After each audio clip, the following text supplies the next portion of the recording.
잖아요. 그런데 하나님의 일하시는 일에는 우리의 상상을 뛰어넘는, 그러니까 우리의 생각으로 조급하게 판단하거나 저 사람은 될성 부를 것 같은데 지독하게 안 되는 사람이 있는가 하면 저건 물 건너갔다 싶은데 그게 또 훌렁 뒤집어지고 이런 수가 있습니다. 그래서 하나님의 하시는 일을 우리가 종잡을 수가 없어요. 겸손할 수밖에 없는 겁니다. 성경에도 보면 진짜 정말 저 사람 저거 틀렸어. 저건 인간 소망 없어. 이렇게 생각했던 사람들이 놀라운 회개 모델이 된 사람들이 있습니다. 그 중에는 우리 누가복음 19장에 보면 그 세리장 삭개오 형님 있지 않습니까? 이분은 변화되기에는 가능성이 제로입니다. 완전히 사람이기를 포기한 사람이죠. 그 옛날에 세리장이었다 그러면 자기 동족 피를 팔아먹는 사람인데 완전히 민족이고 뭐 인간이고 뭐 혈통이고 뭐 전혀 자신이 이 세상에 살아남기 위해서 모든 양심을 저버린 사람입니다. 불가능한 거죠. 그런데 주님을 만나서 주님께서 만나가지고 길게 얘기를 안 하셨습니다. 주님이 딱 두 문장에 끝내셨는데 뽕나무에 이렇게 예수님이라 구경이라도 하려고 뽕나무에 올라가 있던 삭개오를 예수님이 바라보신 건 삭개오 구궁댕이 두 짝밖에는 본 게 없습니다. 삭개오에 대한 정보를 누가 알려드린 것도 아니고 삭개오가 나무에 매달려 있었으니까 밑에서 보면 궁뎅이밖에 안 보이잖아요. 그런데 궁뎅이 두 짝을 보시고 그가 이름이 삭개오며 그가 어떤 과거를 가지고 있으며 그래도 그 10년 안에 무슨 갈망이 있는지를 궁뎅이만 보고도 아시는 주님이 마음을 다해서 이렇게 사모하며 얼굴 전체를 다 보여주시는 여러분을 훌루덩 뒤집어 놓는 건 이건 훨씬 믿을 만한 일입니다. 그래서 삭개오야 내려오라. 내가 오늘 밤 너의 집에 유하여야 하겠다. 이게 다였어요. 그런데 이 삭개오라고 하는 정말 변화될 것 같지 않는 인간이기를 포기했던 한 사람이 완전히 뒤집어져 가지고 회개의 모델이 됐습니다. 이 사람 돈에 자신의 인생의 모든 가치를 다 맞바꿔버린 사람입니다. 근데 주님이 무슨 말씀하셨는지 윤리 도덕 설교할 것 같지는 않았는데 분명 그날 밤 주께서 만난 그 자리에서 그가 평생 자신의 모든 걸 걸고 바꿨던 돈을 내가 주여 내가 이 토색한 일이 있으면 율법대로 4배를 갚겠습니다. 그리고 내 의무를 다하고 나서도 또 혹시나 내게 남은 재산이 있다 그러면 그 재산의 절반을 나누어 가난한 사람들에게 나눠 주겠습니다. 이때 주님이 구원이 이 집에 이르렀도다. 이도 아브라함의 자손이다. 이렇게 말씀하시면서 심히 기뻐하시고 사람들에게 그의 진정한 변화를 보여주었습니다. 그래서 어떤 사람은 말하기를 주머니가 회개하지 않으면 진짜 회개한 게 아니다. 이렇게 험악하게 말을 하시는 분도 있어요. 상당히 그런 말을 하면 부담이 돼요, 우리는. 자꾸 돈 얘기를 하지 말라고 합니다. 변화되는데 왜 자꾸 돈 얘기를 하냐 이러는데 그만큼 돈은 우리의 삶의 중심을 변하는 데 나타내는 표징으로 굉장히 중요한 역할을 하거든요. 어쨌든 이 고래심줄 같은 그 삭개오 형님이 딱 주님의 두 문장에 깨졌습니다. 그 다음에 그 요한복음에서 보면 거기에 나다나엘이라는 사람이 있는데 빌립이 전도를 하러 가서 나다나엘한테 내가 메시아를 만났다 이랬더니 나다나엘이 생각이 좀 깊은 사람입니다. 그러니까 하도 빌립이 이렇게 늘 뭘 좀 봤다 그러면 가슴이 뜨거운 사람이라 자꾸 이렇게 설치는 걸 아니까 나다나엘이 한마디로 넌 정말 범사에 설친다. 웬 또 말은 안 해. 웬 무슨 메시아를 만났다고 그러냐. 근데 그거 누군데? 그랬더니 그 어디 출신인데 이렇게 된 겁니다. 그 어느 파야? 이런 식이에요. 나사렛 예수라 이랬더니 한마디로 이런 지하에 나사렛은 무슨 선한 게 날 수 있냐? 정신 차려라 너. 이러는 바람에 빌립이 그때 어떻게 할 말이 있어야죠. 우리가 주님을 전도하기에 너무 어려우신 조건을 가지고 오셨어요. 뭘 좀 이렇다 할 만하게 내놓을 게 있어야죠. 사람들한테. 어디 그 당시에 사람들에게도 그때도 다 고급 학부가 있었지 않습니까? 가멜리엘 문화생이라든지 어디 해외 유학을 했다든지 박사학위가 있다든지 집안이라도 좀 끌끌한 집안이든지 이러면 좋은데 아니 다 해봐야 나사렛에서 목공소도 오나가 아니고 시다 했단 말입니다.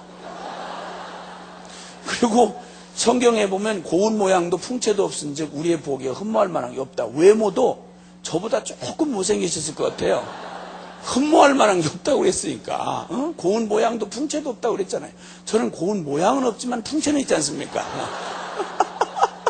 그러니까 우리 주님이 하여튼 뭐 사람 조건에도 대체 뭐 내놓을 만한 게 없는 거야. 그러니까 누구한테 소개하기가 참 썩 쉽지 않은 거예요. 근데 빌립이 전도하다가 어려움을 당했잖아요. 그래서 나다나엘이 한 방에 그냥 나사렛 출신이란 말에 완전히 까뭉개버리니까 자기 본 건 확실하고 이건 씨가 안 맥히고 그러니까 와봐라 자식아 와봐라 이래서 와보라 전도법은 거기서부터 시작된 거예요. 사실은. 그래가지고 그 빌립이 은혜 받으려고 온 게 아니라 자식 엄청 귀찮게 하네 이러고는 쓰레빠를 찍찍 끌고 따라온 거예요. 그 누군데 그래 왜 짜증나게 이래. 그러고 간 길에 그런 자세로 온 나다나엘을 주님이 딱 보자마자 인사 명함도 나누기 전에 이는 참 이스라엘 사람이라 그 속에 간사한 것이 없도다. 이러니까 깜짝 놀란 거예요. 왜냐하면 나다나엘의 중심에 날마다 그 이스라엘 참 이스라엘이라는 목마름이 있었거든요. 그럼 어째 저를 아시나이까? 그랬더니 너 빌립을 만나기 전 너 무화과나무 아래 앉아 있었지. 내가 그때 이미 보았느니라. 그러면 나다나엘이 빌립한테 말한 것도 다 들었다는 얘기인데 머리끝이 이렇게 올라가요. 이렇게 올라가는 거예요. 이래가지고 그냥 하고 그냥 두 문장이 엎어져 버렸습니다. 자, 여러분, 예수님이 겉보기에 고운 모양도 풍채도 없고 똑같은 인간이 돼서 이 땅에 오신 주님을 보고 그분을 보고 사람 편에서 이해가 되고 뭐 믿어질 만한 뭐가 있어서 믿은 게 아니고 하나님의 신적인 역사로 믿게 되는 겁니다. 아멘이시죠? 그러니까 오늘 밤도 우리가 통박 굴려서 내가 뭐 대단히 뭐 마음을 이렇게 해서 되어지는 게 아니고 전심으로 주님을 사모하고 그분을 구하면 주께서 일하시는 겁니다. 아멘이죠? 아니 솔직한 말로 누가 여러분이 어떤 사람 말 듣고 인생이 바뀌겠습니까? 우리 부모도 나를 못 바꿨는데 누구 말 듣고 우리가 변하겠습니까? 우리 안 변합니다. 근데 주님이면 하실 수 있습니다. 아멘이시죠? 자, 이렇게 보통 이렇게 웬만한 사람들도 예수님을 만나면 두 문장 이하에서 깨졌습니다. 7 귀신 들린 막달라 마리아도 그냥 주님께서 그냥 조용히 막 요란하게 안 하시고 나가라 이렇게 했더니 그냥 7 귀신 다 나가버렸어요. 이렇게 하고 정리가 됐습니다. 예수님이 이런 분입니다. 근데 오늘 여기 본문에 나타나는 우리 사마리아 수가성 누님 혹시 들어보셨나요? 이 누님은 말이죠. 이 누님이 얼마나 대단한 누님이냐면 성경에 예수님 만나고 두 문장 넘어간 사람이 별로 없어요. 근데 이 누님은 거의 한 장이 거의 다 할애돼요. 대단한 분이. 이 누님 진짜 골 때린 누님이에요. 하여튼. 이 누님을 주님이 사마리아 수가성 우물가에서 주님이 만나셨어요. 다른 사람 아무도 몰랐죠. 주님이 왜 일부러 잘 안 가시는 수가성 그 길로 가셔야 되는지를 사람들이 잘 몰랐죠. 근데 일부러 주님이 그 길로 가셨어요. 불어 통행하셔야 하겠는지라. 그래서 정오에, 한낮 정오에 우물가에 주님이 앉으셨는데 이때 제자들이 너무 배고프니까 우리 예수님 그 제자 그 형님들 있잖아요. 이분들이 노가다 하시던 분들이라 밥을 못 기다려요. 이분들은 밥을 제때 못 먹으면 막 이성을 잃고 막 화를 내고 막 이러는 분들이에요. 그러니까 주님을 거기다가 땡볕에다가 그늘도 없는데 그 우물가 곁에다가 주님을 남겨놓고 전부 뭐 하러 갔냐면 빵 구하러 갔어요. 다 하나도 안 남고. 이때 그쪽 저쪽 편에서 웬 여인 하나가 물동이를 이고 나타난 거죠. 그분이 그 유명한 우리 사마리아 수가성 누님입니다. 이름은 잘 몰라요. 근데 뭐 긴 얘기를 할 수가 없어요. 이분이 얼마나 대단하냐면 예수님하고 한두 문장만 해도 벌써 사람이 바뀌고 세리마태 같은 경우는 길게 얘기할 것도 나를 따르라. 그러니까 그냥 급마다 말고 그냥 지남철에 뭐 이렇게 끌려 이런 예수님이에요. 이런 예수님. 그런 예수님이 뭐 우리처럼 전도를 이렇게 시시하게 하시겠어요. 우리처럼 똑같이 뭐 사람 몸을 입고 육신을 입고 계시긴 하지만 똑같은 사람이긴 하시지만 그래도 헷갈리는 우리하고 똑같겠어요? 우린 전도 좀 하라고 가면 무슨 가짜 물건 파는 사람도 그렇게 주눅들어 그러진 않을 거예요. 어디서 무슨 도둑 물건 팔듯이 가서 저 혹시 교회에 대해서 들어보신 적이 있으시나요? 이랬다가 그냥 교회 이러고 막 거의 막 1시간을 쏟아붓잖아요. 뭐 교회 장로가 뭘 끼어먹고 도망갔고 뭐 교회가 기업이고 막 이래서 어디서 그런 레파토리를 이렇게 많이 준비를 하는지 안 믿는 불신자가 교회 정보에 대해 더 많이 알아. 그러니까 아주 등신처럼 거짓말 물건 팔아먹듯이 이렇게 꺼냈다가 저쪽에서 오히려 막 전도를 1시간을 듣고 그리고는 아멘하고 다시 돌아오는 거예요. 이게 보통 우리가 전도하는 모습이잖아요. 그쵸? 정직하게 말하면 그러잖아요. 전도는 안 돼요. 해보기나 했어 이제. 꺼냈다가 그냥 망신당하고 그냥 오고 이랬잖아요. 그러니까 이런 우리로서는 우리 같으면 혹시 몰라도 예수님 만나고 두 문장 넘어간 사람이 별로 없어. 사복음서 찾아보세요. 별로 없어. 근데 이 누님을 만났는데 이 누님이 아주 거시기한 누님입니다. 이분을 어떻게 설명하기 어려운데요. 이분이 한 가지 아주 험한 세월을 보내느라고 개발된 은사가 하나 있어. 이 누님의 특징은 뭐냐면 그 거미손 은사라는 거예요. 무슨 은사가 그런 게 있나? 성령님 은사는 아니고 자연적인 은사가 개발된 건데 그건 뭐냐면 누구든지 반반한 사내 놈이 지나갈 때 저거 내 거 하고 딱 이렇게 손을 대면 거미줄에 그 잠자리 이렇게 붙듯이 착 붙어가지고 이게 꼼짝 못하는 거야. 이게 꼼짝 못하는 거야. 이런 은사가 있으신 누님이에요. 그래서 이제 결혼을 5번 하셨는데 실패를 했어. 고대 시대에 결혼 5번 했다 실패했다 이건 있을 수도 없는 얘기예요. 여기 본래 아주 후하게 잡는 랍비들도 2번 이상을 허용을 안 하던 시대인데 5번 결혼했다는 말은 그러니까 건들지 말아라 이거야. 난 내 인생 내가 산다 이거야. 건들지 말아라 이렇게 이제 막갑하죠. 그러니까 이 누님이 정상적인 말이 잘 안 통하는 그런 누님이에요. 그런데다가 5번 결혼은 그냥 결혼을 했는데 5번 실패하고 난 다음에는 그 다음에는 아무나 지나가는 누구든지 좀 반반하다 그러면 저 내 거 이렇게 쫙 가면 그 사내놈이 꼼짝 못하고 붙들리는 거야. 예수님이 만나던 이 당시에도 그가 다른 남자 그러니까 다른 가정에 있는 남자를 딱 이렇게 거미손으로 해가지고 붙들고 살고 있는 거예요. 이때 이제 우연히 우물가에 나왔다가 예수님을 만난 거죠. 그때 주님께서 전도를 하려고 말을 거시니까 전도할 때 반응하는 사람이 제일 어렵잖아요. 차라리 막 핍박을 하든지 어떻게든지 반응을 하면 차라리 말할 거리가 되는데 전혀 소 닭 쳐다보듯이 전혀 반응도 안 하고 예수님이 여기 옆에 계시는데 아주 있는 것처럼 취급도 안 하고 그냥 여기서 자기 두레박으로 물을 기르는 거예요. 전도를 하려면 말이 돼야 되잖아요. 그래서 주님이 여자요 아주 정중하게 여기서 여자라는 말은 굉장히 존칭어를 사용하는 말이라고 그래요. 여자요 내게 물 좀 줄 수 있겠냐고 그랬더니 물을 줄 수 있겠냐고 그러는데 이렇게 주면 될 거 아니에요. 근데 이 여자가 이게 물 달라고 하는 주님을 이렇게 빤히 이렇게 쳐다보더니 아래 위로 이렇게 눈을 이렇게 훑어서 딱 쳐다보면서 하는 말이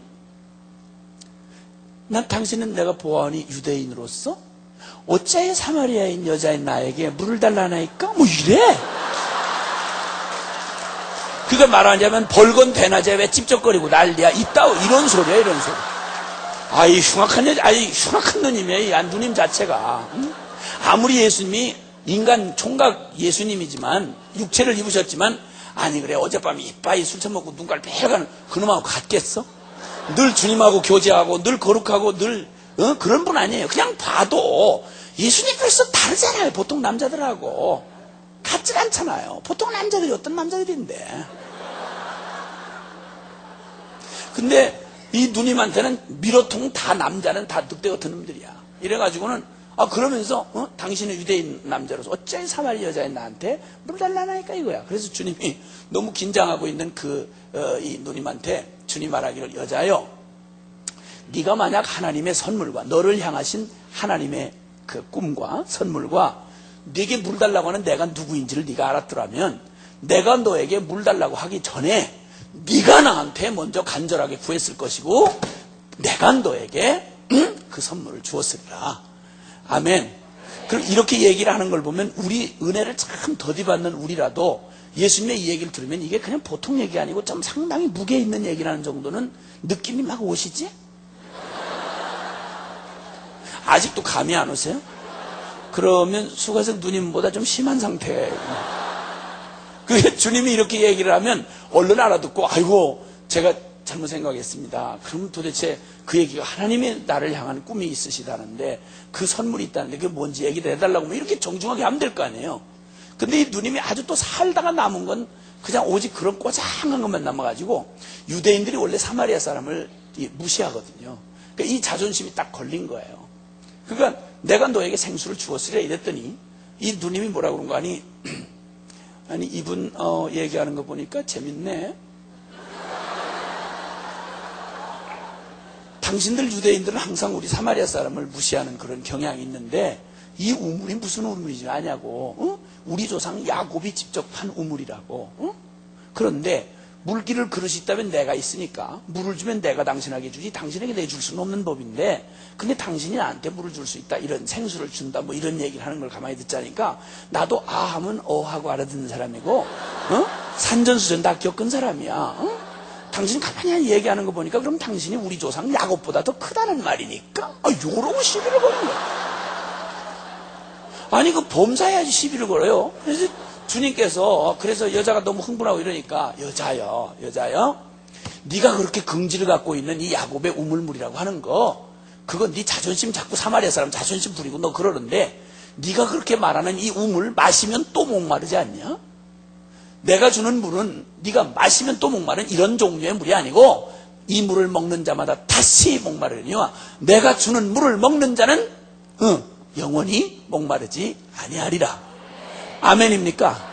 그러면 진짜 은혜를 더디받는 우리 체질이라고 해도 이쯤 오면 얘기가 그냥 물 마시는 물 얘기가 아니라 아하 이게 뭔가 영적인 얘기구나 하는 건 막 감으로 밀려와야 돼요. 지금쯤이면 벌써 밀려와야 돼.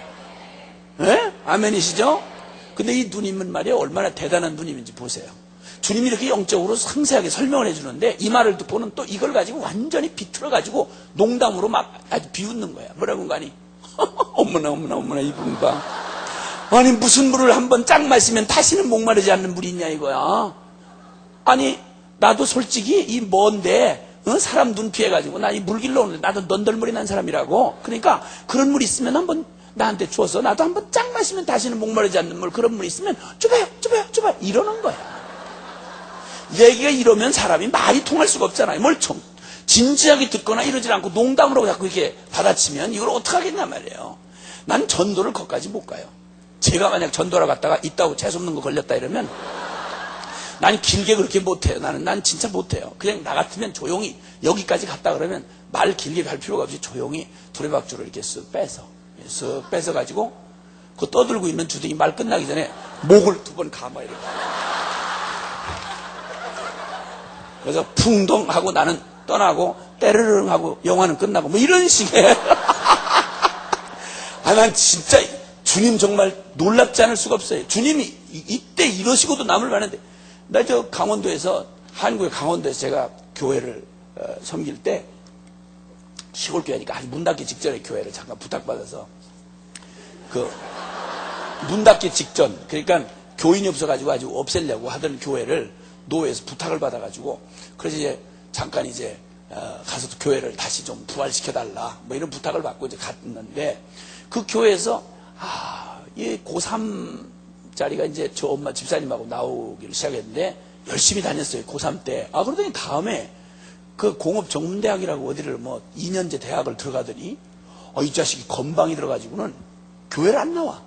그리고 그 엄마가 주책바가지였던 집사 엄마가 전해주는 말에 의하면 대학 가서 뭘 공부를 하고 났더니 공부해봤자 뻔한 거 아니에요. 솔직한 말로 2년제 전문대학에 가서 그거 다 교양 과목도 그 몇 시간, 1~2시간 들으면 그게 다지. 지가 뭘 얼마나 쥐뿔나게 뭘 들었냐 이거야. 근데 이 자식이 뭐라고 그러는 거야. 저 엄마한테 전하는 말로 너무 이렇게 배운 게 많아가지고 과학적으로 뭐 철학적으로 뭐 역사적으로 볼 때 기독교가 믿기가 어렵다 뭐 이런 재수없는 소리를 하더라는 거예요. 그러니 아무리 내가 시골 교회 전도사지만 너무 날 무시하는 거 아니에요? 이런 주님을 무시한다기보다 나를 먼저 무시한다는 느낌이 들잖아요. 속이 상한 거예요. 그래서 일단 하여튼 그 아들을 좀 한 번만 오라고 그래. 교회 나오라는 말이 아니고 한 번 오라고 그래. 잘 나오던 놈이 안 나오니까.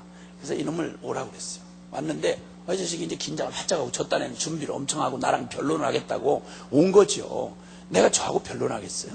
솔직한 말로. 그래서 그냥 하여튼 와라. 너 요즘에 신경 많이 쓴다며. 와라.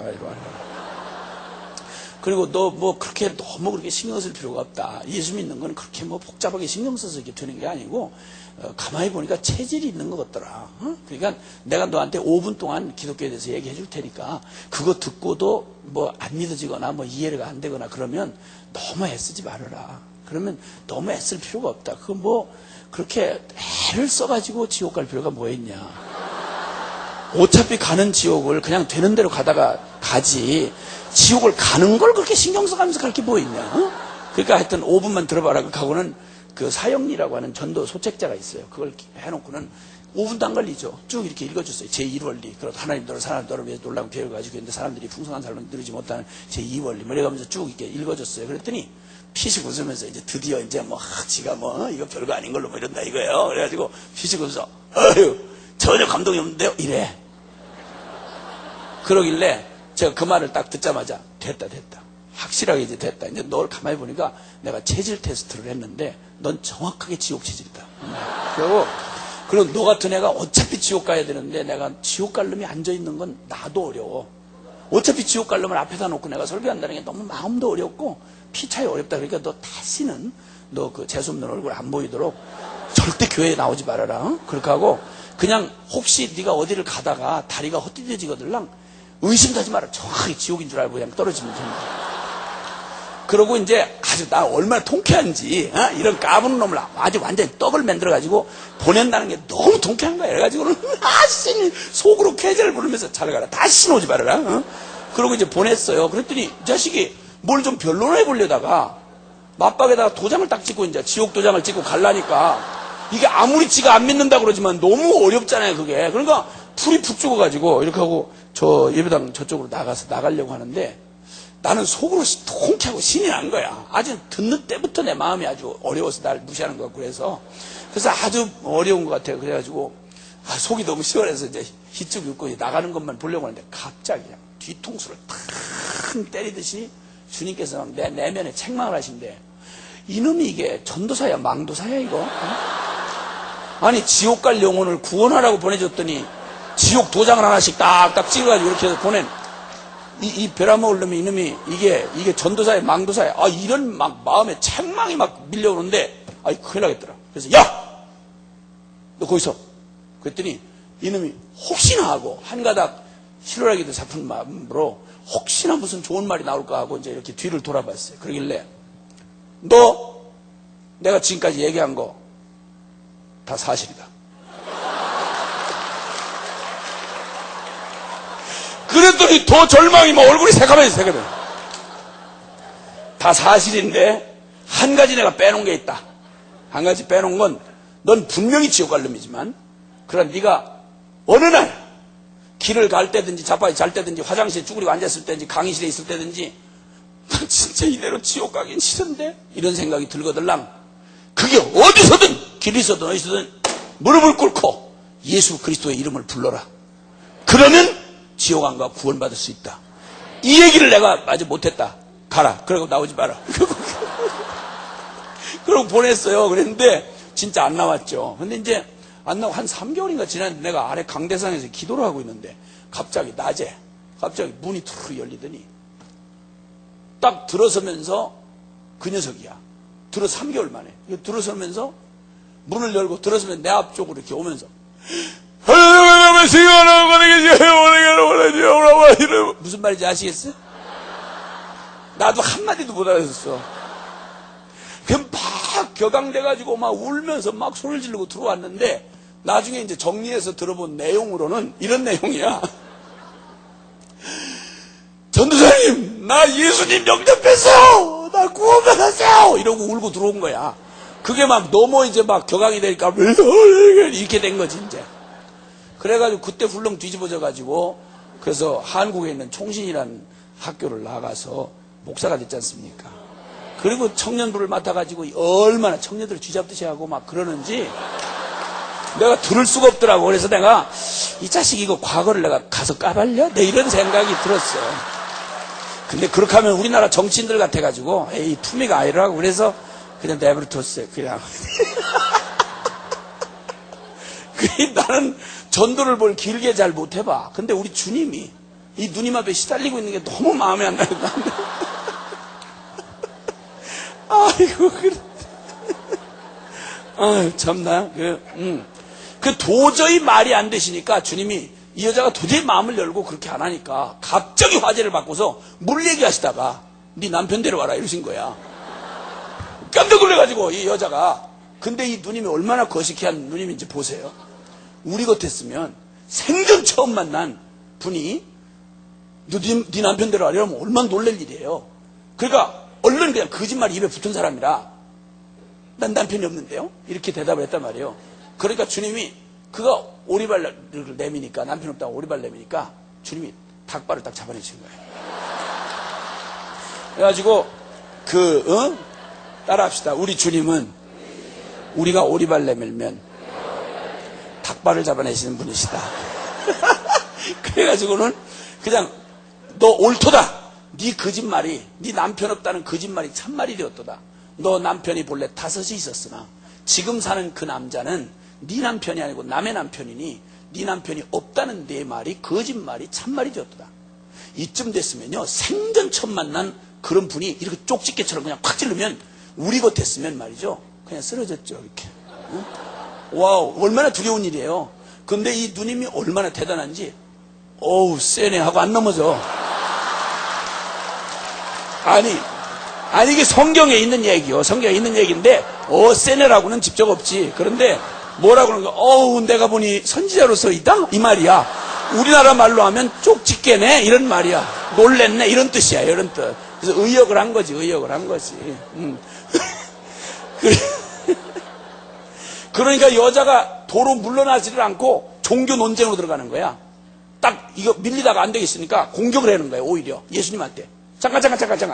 잠깐요. 나도 물을 말이 있어요. 어?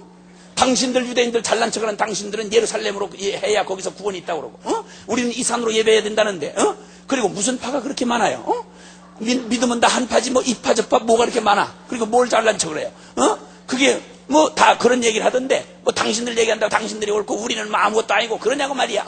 그러냐고 이러면서 종교 논쟁을 하고 주님의 입을 막으려고 막 이랬어요. 이때 주님께서 여자야, 내 말을 믿으라. 이 산으로도 말고 저 산으로도 말고 너희가 아버지께 예배할 때가 이르리라. 너희는 알지 못하는 걸 예배하고 우리는 아는 걸 예배하노니 구원이 유대인에게서 나는 건 분명하다. 네가 아무리 자존심 상해도 구원이 유대인으로 말미암아 나는 건 맞는 말이다. 아버지께 참으로 예배하는 자들은 신령과 진정으로 예배할 때가 오니 곧 이때라. 그렇게 예배하는 자들을 아버지께서 찾으시느니라. 아멘. 이런 얘기로 이렇게 얘기가 되는 이 사마리아 수가성 누님과의 대화에서 우리는 한 가지 놀랍게 보는 것은, 여러분 생각해 보십시오. 말이 그렇지, 우리가 남의 얘기로 읽으니 그렇지, 이게 여러분의 언니라든지 여러분의 동생이라든지 여러분의 가까운 친척이라든지 이렇게 얘기하면 얼마나 가슴 아픈 점 있는 얘기입니까? 세상에 여자가 결혼한다고 할 때는 그래도 자기 일생을 건 모험이지 않습니까?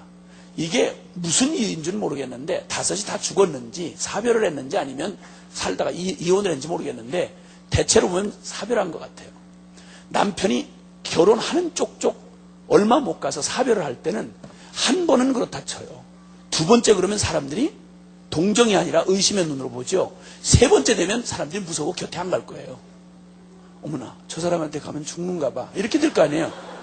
4번째 5번째 가면 이제는 정상적인 삶이 어려워요. 그러니까 이 당시 예수님 만날 당시에는 이 정오에 이 뜨거운 땡볕에 물길러 올 때가 아니에요. 보통 이른 아침이나 저녁인데, 그런데 이걸 보면 사람 기피증이 걸려요. 대인 기피증에 있는 거예요. 너무나 외롭게 버려진 여인. 5 남편 한 번 하고 포기하고 대부분은 2번 시도하기 어렵잖아요. 겁이 나니까. 그런데 5번째 끈질기게 이 삶을 넘어보려고, 이 벽을 넘어보려고 애를 쓴 흔적이 역력하지 않습니까? 이 물을 먹는 자마다 다시 목마르려니와 네가 산 삶이 너무도 너를 해결해 줄 수 없는 헛된 거를 구하면 네가 헛되고 헛된 거를 구하고 지금까지 애를 썼지만 네 영혼에 만족 없지 않니? 그냥 그 여인이 지치고 힘겹게 살아온 삶의 여정길에 버티다 나중에는 이제 아야 될 대로 되라 이렇게 된 거예요. 그러니까 아무 남자나 데리고 그냥 사는 거예요. 그렇게 살다가 육적인 그냥 뭐 이런 걸로 그냥 되는 대로 그냥 되는 대로 사는 거야. 그래 나 죄인이다 어쩔래? 그래 나 같은 거 나 죄인이다 어쩔래? 네가 밥 줬냐? 어쩔래? 뭐 이러고 막 가는 여자예요. 막 가는 여자. 동네에서 내놨어요. 여러분 이렇게 철저하게 잊혀진 여인, 그리고 자신 스스로도 아무런 꿈도 남아있지 않는 사람. 사람에게서 여러분 가장 비참한 일은 꿈마저 잃는 겁니다. 자기 삶의 꿈을 잃어버리는 거예요. 육체적인 거나 상황적으로 어려운 사람 보고 아직 끝났다고 말하지 마십시오. 어떤 사람에게는 어떤 상황에서도 그가 포기하지 않는 한, 그가 그 꿈을 붙들고 있는 한, 그가 의지를 붙들고 있는 한 그는 아직 끝난 사람 아닙니다. 아멘입니까? 근데 잠언서 29장 18절에 보면 주님께서도 꿈이 없는 백성은 망한다. 묵시가 없는 백성은 방자히 행한다. 예, 나아갈 목표도 나에 대한 진정한 그 비전도 잃어버린 채 이렇게 사는 사람처럼 어려울 수가 없죠. 헬렌 켈러라는 사람을 어떤 기자가 만나서 물었다고 그래요. 당신은 삼중고의 어려움을 겪고 있는 사람인데 보질 못하고 듣질 못하고 그리고 말하지 못하는 이 기가 막힌 삼중고의 어려움을 당하고 있었던 그 위인이 있지 않습니까? 묻는데 당신이 그 고통이 다 고통이겠지만 그 중에 제일 큰 고통은 뭐라고 생각하십니까? 하고 좀 잔인한 질문을 했죠. 그랬더니 그가 우리가 이해할 만한 대답을 했습니다. 예, 그거는 듣는 거, 못 듣는 것도 말 못하는 것도 그렇지만 아무래도 앞을 못 보는 게 더 어려움이라고 할 수 있겠죠. 그러면서 빙긋이 웃으면서 하는 말이 이것과는 비교할 수 없는 어려움을 가진 사람들이 있는데 그건 나는 눈으로 못 보는 이거 물질적인 것만 못 보지만 만약에 그 사람이 내일을 바라볼 눈이 없다면 내일을 바라볼 수 없다면 내가 앞을 못 보는 이거보다 내일의 희망을 바라볼 수 없다면 그거보다 더 안타까울 일이 어디 있겠냐. 그 고통에 비하면 나는 고통이 아니다. 이렇게 말을 했다고 그러죠. 예, 맞는 말입니다. 내일이 없는 사람, 나는 더 나아갈 곳이 없는, 내게 대한 어떤 꿈도 사라져버린, 마음의 마지막 이것을 놓아버린, 이건 정말 이 심령의 병은 아주 심각한 위기인 것입니다. 하나님은 바로 이런 꿈을 일으켜주기를 원하십니다. 내가 정말 낫기를 원하느냐? 너에게 정말 소망이 있느냐? 주님은 우리에게 바로 이 꿈을 심어주기를 원하십니다. 오늘 이 여인에게 주님이 하신 말씀 보세요. 내가 만일 하나님의 선물과 또 내게 물 좀 달라 하는 이가 누구인 줄 알았더라면 라고 말합니다. 네가 만일 너를 향한, 내 인생을 향한, 너는 지금 설명할 수 없는 고통과 절망 가운데 있지만 너는 절망이지만 네가 절망이라고 하나님도 절망은 아니야. 네가 불가능하다고 해서 하나님도 불가능은 아니야. 너는 할 수 없어도 주님은 하실 수 있어. 너는 끝장났어도 하나님은 시작일 수 있어. 사랑하는 여러분, 우리는 끝났어도 주님은 하실 수 있습니다. 우리에게는 소망이 없어도 주님은 마른 뼈에게도 생기를 불어넣어 하나님의 군대를 일으킬 수 있는 주님입니다. 바로 주님께서 우리에게 하나님의 선물, 내가 만약 하나님의 선물을 알았더라면, 그리고 내게 물 달라고 하는 그리스도 예수, 그가 누구인 줄 알았더라면 내가 그에게 구하였을 것이고 그가 생수를 내게 주었으리라. 하나님은 우리 각자의 삶 안에 하나님의 놀라운 꿈을 가지고 계십니다. 아멘이시죠? 제가 일본에 한번 모임이 있어서 갔다가 일본에 우에노라고 하는 공원이 있습니다. 거기에 우에노라는 공원에 경제대국이라고 하는 일본 사람들이, 홈리스들이 거기에 이제 많은데요. 질비한데 이 홈리스들을 한국 목사님이 일본 경제대국 일본 사람들을 일주일에 한 번씩 밥을 한 끼씩 먹이는 홈리스들에게 무료급식 사역을 하는 분이 계시대요. 그래서 거기 그 사람들이 한 700명이 모이는데 한 주에 한 번 모이는데 700명씩 모인대요. 밥 한 그릇 얻어 먹으려고. 근데 거기 날 보고 좀 메시지를 전해달라는 그 사람들한테. 그래가지고 메시지를 전하러 갔습니다. 우에노 공원에 바로 그 정문인지 후문인지 모르겠는데 거기 그 사람들이 얘기하는 국립박물관이 거기 있어. 일본 사람들 자존심이 걸려있는. 그래가지고 거기서 이제 통역을 통해서 이제 설교를 했죠. 그분들은 질서의식이 강해가지고 홈리스들 이렇게 한 700명이 기다리는데요. 오후 3시에 밥 주는데 아침 9시부터 이렇게 다 해가지고 줄을 맞춰가지고 기다리고 있더라고요. 물론 뭐 특별한 프로그램이 없으니까 어디가 앉아있어도 앉아있는 건데 그렇게 앉아있을 수는 있죠. 그래서 하여튼 그렇게 하고 이제 이렇게 하고 있더라고요. 그래가지고 앞에서演歌 가수들도 노래를 하고 여러 이제 프로그램이 진행된 다음에 제가 이제 메시지를 전할 기회가 있었습니다. 그러면서 제가 메시지를 전할 기회가 있는데 일부러 확성기로 이렇게 통역을 통해서 얘기하는데 그때 통역 제대로 해달라고 그랬어요. 그래서 내가 얘기했어요. 자, 여러분, 여기 계신 여러분, 당신들이 지금 노숙자가 된 노숙자가 지금 된 당신들에게 희망을 말해줄 수 있는 누가 있습니까? 하고 도전을 했습니다. 당신들이 평생 직장이라고 믿어서 당신의 일생을 투자하고 거기에 평생 직장 개념, 그걸로 여러분이 그렇게도 열심히 일했던 직장은 오늘 노숙자가 된 당신에게 무슨 의미입니까? 경제대국인 당신들의 조국 일본은 홈리스가 된 당신들에게 지금 무슨 의미입니까? 당신들이 그리 어깨에 무거운 짐을 느끼며 함께 부양하고 살았던 여러분들의 가족들은 지금 실패한 당신에게 무슨 의미입니까? 당신이 그렇게 어렵게 쌓아놓은 학벌은 지금 이렇게 버려진 사람처럼 있는 당신에게는 무슨 의미입니까? 라고 막 갖다가 막 떠들었어요. 물론 그렇게 통역을 했는지는 난 잘 모르겠어요. 굉장히 어려운 통역이 있어요. 왜냐하면 일본 사람이 다 하고 듣고 있는데 막 하다 막 얘기했죠. 누가 당신에게 희망을 줄 수 있는가? 누가 당신에게 내일을 말할 수 있는가? 누가 당신에게 당신의 곁에 있을 수 있는가? 그리고 막 했더니 촤 불쌍한 촤 이러고 있어요. 마음이 얼마나 큰 충격이 요동이 됐겠어요. 나는 그래서 이 냉정한 현실을 당신들에게 속이고 싶지 않다. 누구도 당신들에게 희망을 줄 수 있는 사람은 이 땅 현실 앞에서는 없다. 그러기에 당신들이 여기 나왔지 않느냐? 나는 오늘 이 시간 당신이 알고 있는 모든 주변과 환경은 당신들에게 희망을 말해줄 수 없으나 나는 오직 당신이 어떤 처지에 있든지 당신에게 희망을 말할 수 있는 한 분을 나는 소개하고 싶다. 이건 여러분의 조국도 아니요, 여러분의 가족도 아니요, 여러분의 직장도 아니요, 여러분이 평생 믿고 살아왔던 여러분의 학벌도 아니요, 다른 무엇도 아니다. 내가 당신들에게 들려주고 싶은 그분을 내가 여러분에게 소개하고 싶다. 이러면서 막 얘기를 하다가 그때 제가 예화를 하나 생각이 나서 들려준 예화가 있습니다. 한 부자가 망했어요. 부자도 망할 수가 있나 봐요. 어쨌든 망했습니다. 그래서 망해가지고 부자가 망한 뒤에 이 가족도 남기질 못해, 자녀들이 없어서 그가 부자가 죽고 난 물건을 다 이제 경매 처분에 들어갔습니다. 이때 많은 사람들이 아주 상류층 부자가 누리던 그걸 좀 싼 값에 한번 얻어보려고 사람들이 경매장에 그 부자의 물건을 파는 곳에 많이 몰려왔습니다. 이때 그 노련한 경매쟁이가 쭉 이제 진열을 해놓고 준비를 한 다음에 제일 비싼 물건부터 팔면 안 되죠. 제일 관심 없는 것부터 처분해야 다 팔 수 있으니까.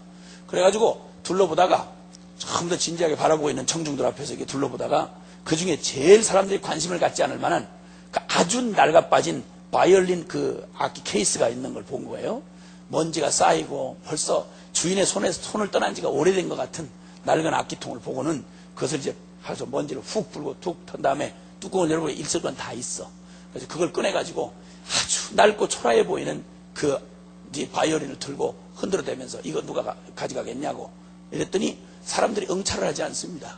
그러니까 이거 얼른 그냥 최하 가격으로 팔고 정리를 하라고 단돈 5만 원. 5만 원. 근데 누가 경매장까지 와서 그걸 사갈 사람이 있겠어요? 누구도 응찰을 안 했습니다. 자, 3만 원, 단돈 3만 원 그냥 가져가라. 안 가져가. 더 기다릴 수 없이 쓰레기통에 그냥 던져질 찰나였습니다. 근데 그때 그 장소에 전혀 어울리지 않는 백발의 노신사 한 사람이 뒤에 서 있다가 갑자기 손을 번쩍 드는 겁니다. 그래 사겠다는 말인가 했더니 이 사람이 뚜벅뚜벅 앞으로 걸어 나오더니 정중한 태도로 이 노신사가 그 악기를 청하는 거예요.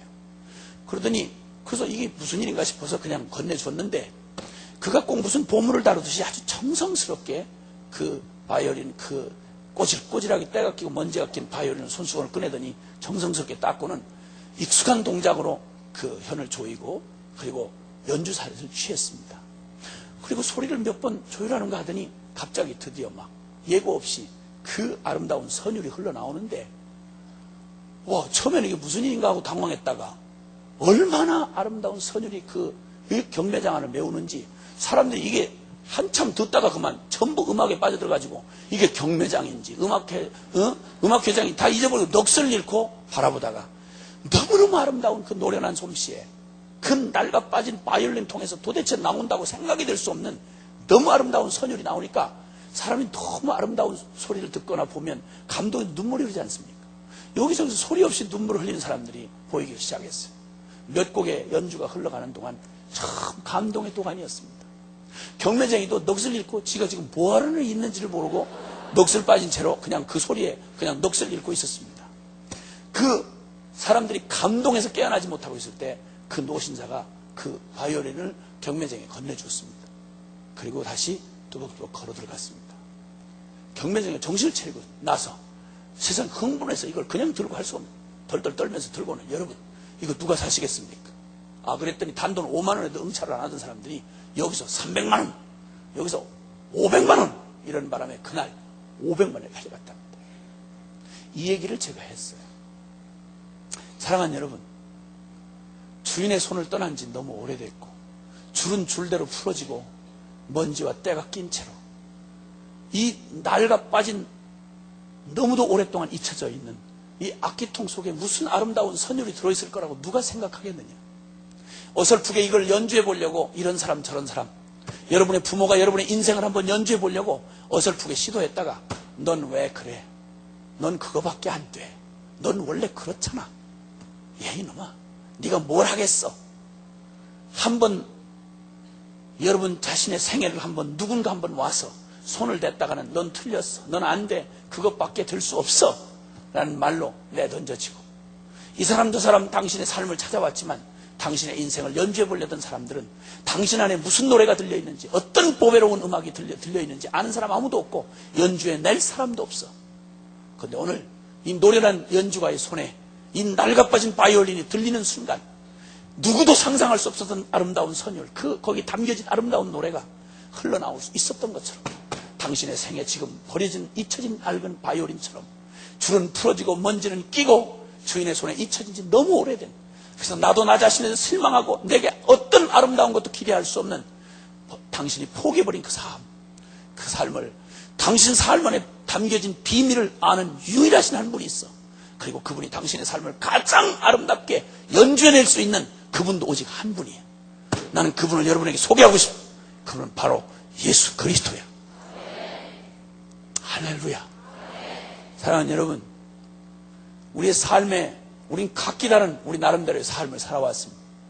우리가 기껏 들었던 얘기는 다 해봤자 우리에게 가졌던 원래의 꿈에 비하면 아무것도, 우리의 존재, 내가 누구며 그리고 무엇이 나를 채울 수 있는지, 내 안에 얼마나 아름다운 고기역이 담겨져 있는지, 얼마나 영광스러운 그 형상이 내게 담겨져 있는지 아무도 알 사람이 없어. 내 인생을 수많은 사람들이 어설프게 연주해 보겠다고 다가왔어. 어떤 때는 애인이, 어떤 때는 선생이, 어떤 때는 지도자가, 어떤 때는 부모가. 그런데 시간이 지나고 대부분 몇 푼어치의 소리를 내려고 유용할 때는 나를 좀 쓰는 듯 하다가 웬만하면 버렸어. 나도 나 자신에 대한 내가 누구인지를 알 수 없고, 장차 내게서 완성될 그 아름다운 그런 형상이 무슨 형상인지를 알 수 없는 잊혀졌던 나의 존재에 찾아와서 그 누군가가 찾아오셨어. 주님과 같이 내 마음 만지는 분은 없네. 오랜 세월 찾아 나날았네. 내겐 주밖에 없네. 한 번도 생각해보지 못했던 제 삶 안에 저는 하나님을 향한 그런 아름다운 시가 내 안에 그렇게도 많이 있는 줄 몰랐습니다.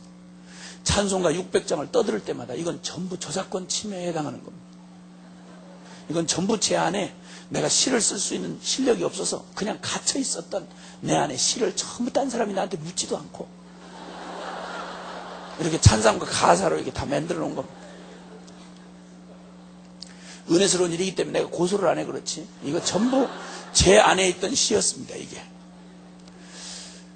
세상에 가장 불쌍한 놈이요, 깨진 인생이라고 생각했고, 가장 구질구질한 시절을 그저 내 삶에 덕지덕지 묻은 때 줄은 줄대로 풀어지고 나 같은 게 어디에 쓸모가 있겠나 싶어서 포기했던 내 삶에 내가 찾을 수도 부를 수도 없던 한 분이 내게 찾아오셔서 내 인생을 당신의 손에 붙잡으시고 줄을 조이시고 먼지를 씻으시고 그분의 노련한 솜씨로, 가장 부드러운 솜씨로 나를 연주해내기를 시작하실 때부터 내 안에 누구도 감당할 수 없는 하나님을 향한 끝없는 그 아름다운 찬양이 내 안에 이렇게 많이 담겨져 있는 줄 몰랐습니다.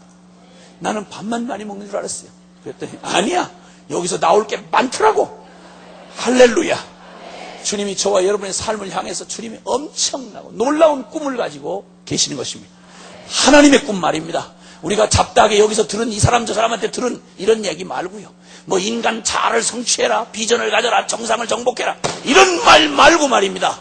하나님이 누구도 상상할 수도 없었던, 그러나 창세전부터 씨앗처럼 하나님의 가슴에 우리를 디자인하실 때부터, 우리를 주님이 작정하실 때부터 주님 마음에 꿈꾸셨던 우리의 진정한 모습, 이걸 저는 원형이라고 표현을 하고 싶습니다. 하나님은 우리의 잃어버린 원형을 되찾아 주기를 원하십니다. 인간 중에 좀 성공한 사람, 좀 잘난 사람, 여러분 이거 다 해봤자 우리 인생이라는 건 잠깐 지나갑니다. 여러분 잠깐 지나갑니다. 눈에 보이는 것들, 무엇이 변치 않아 우리의 소망이 되겠습니까? 무엇이 한결같아 내 삶을 품어주겠습니까? 그 누가 날 만족해서 내 영이 쉴 수 있겠습니까? 여러분 우리가 보고 울고 웃었던 우리의 삶들, 여러분 잠깐 지나가면, 여러분 눈에 보이는 것들은 잠깐이고 반드시 지나갑니다. 이것들은 우리의 진정한 모습일 수가 없습니다. 하나님 그분이 꿈꾸셨던 나의 영혼이 변치 않을, 아니 그리스도 예수의 피값을 치르고라도 포기할 수 없었던 나의 진짜 아름다운, 하나님 꿈꾸셨던 나의 진정한 원형, 그 원형을 예수 그리스도를 내어줄 만큼 그렇게 소중하게 만들었던 그 원형을 주님은 우리 안에 회복하기를 원하십니다. 그것이 엄청나길래 그 아들의 핏값까지도 치르고 주님은 그렇게 하신 겁니다. 사람, 우리가 지금까지 속고 살아왔던, 우리를 행복하게 해줄 거라고 생각했던 우리의 외모라든지 우리가 가지고 있는 우리의 어떤 육신적인, 우리의 인간적인 이런 것들, 이게 전부 우리의 꿈도 될 수 없고 우리의 기쁨도 될 수 없는 거 너무 잘 알지 않습니까? 흔한 말로, 세속의 말로, 여러분 그 나이 40이 되면 인물의 평준화가 일어난다, 이런 말이 있습니다. 40 나이를 부록의 나이라고 그러지 않습니까? 더 이상 유혹 받을 것도 없고 유혹 줄 것도 없는 슬픈 시간이 나이 40이라, 이런 말입니다. 그래서 저는 이런 말을 할 때 너무 행복합니다. 왜냐하면 장미꽃이 시들면 말이죠, 진짜 추해요. 근데 할미꽃은 시들어도 별로 실망이 안 돼요.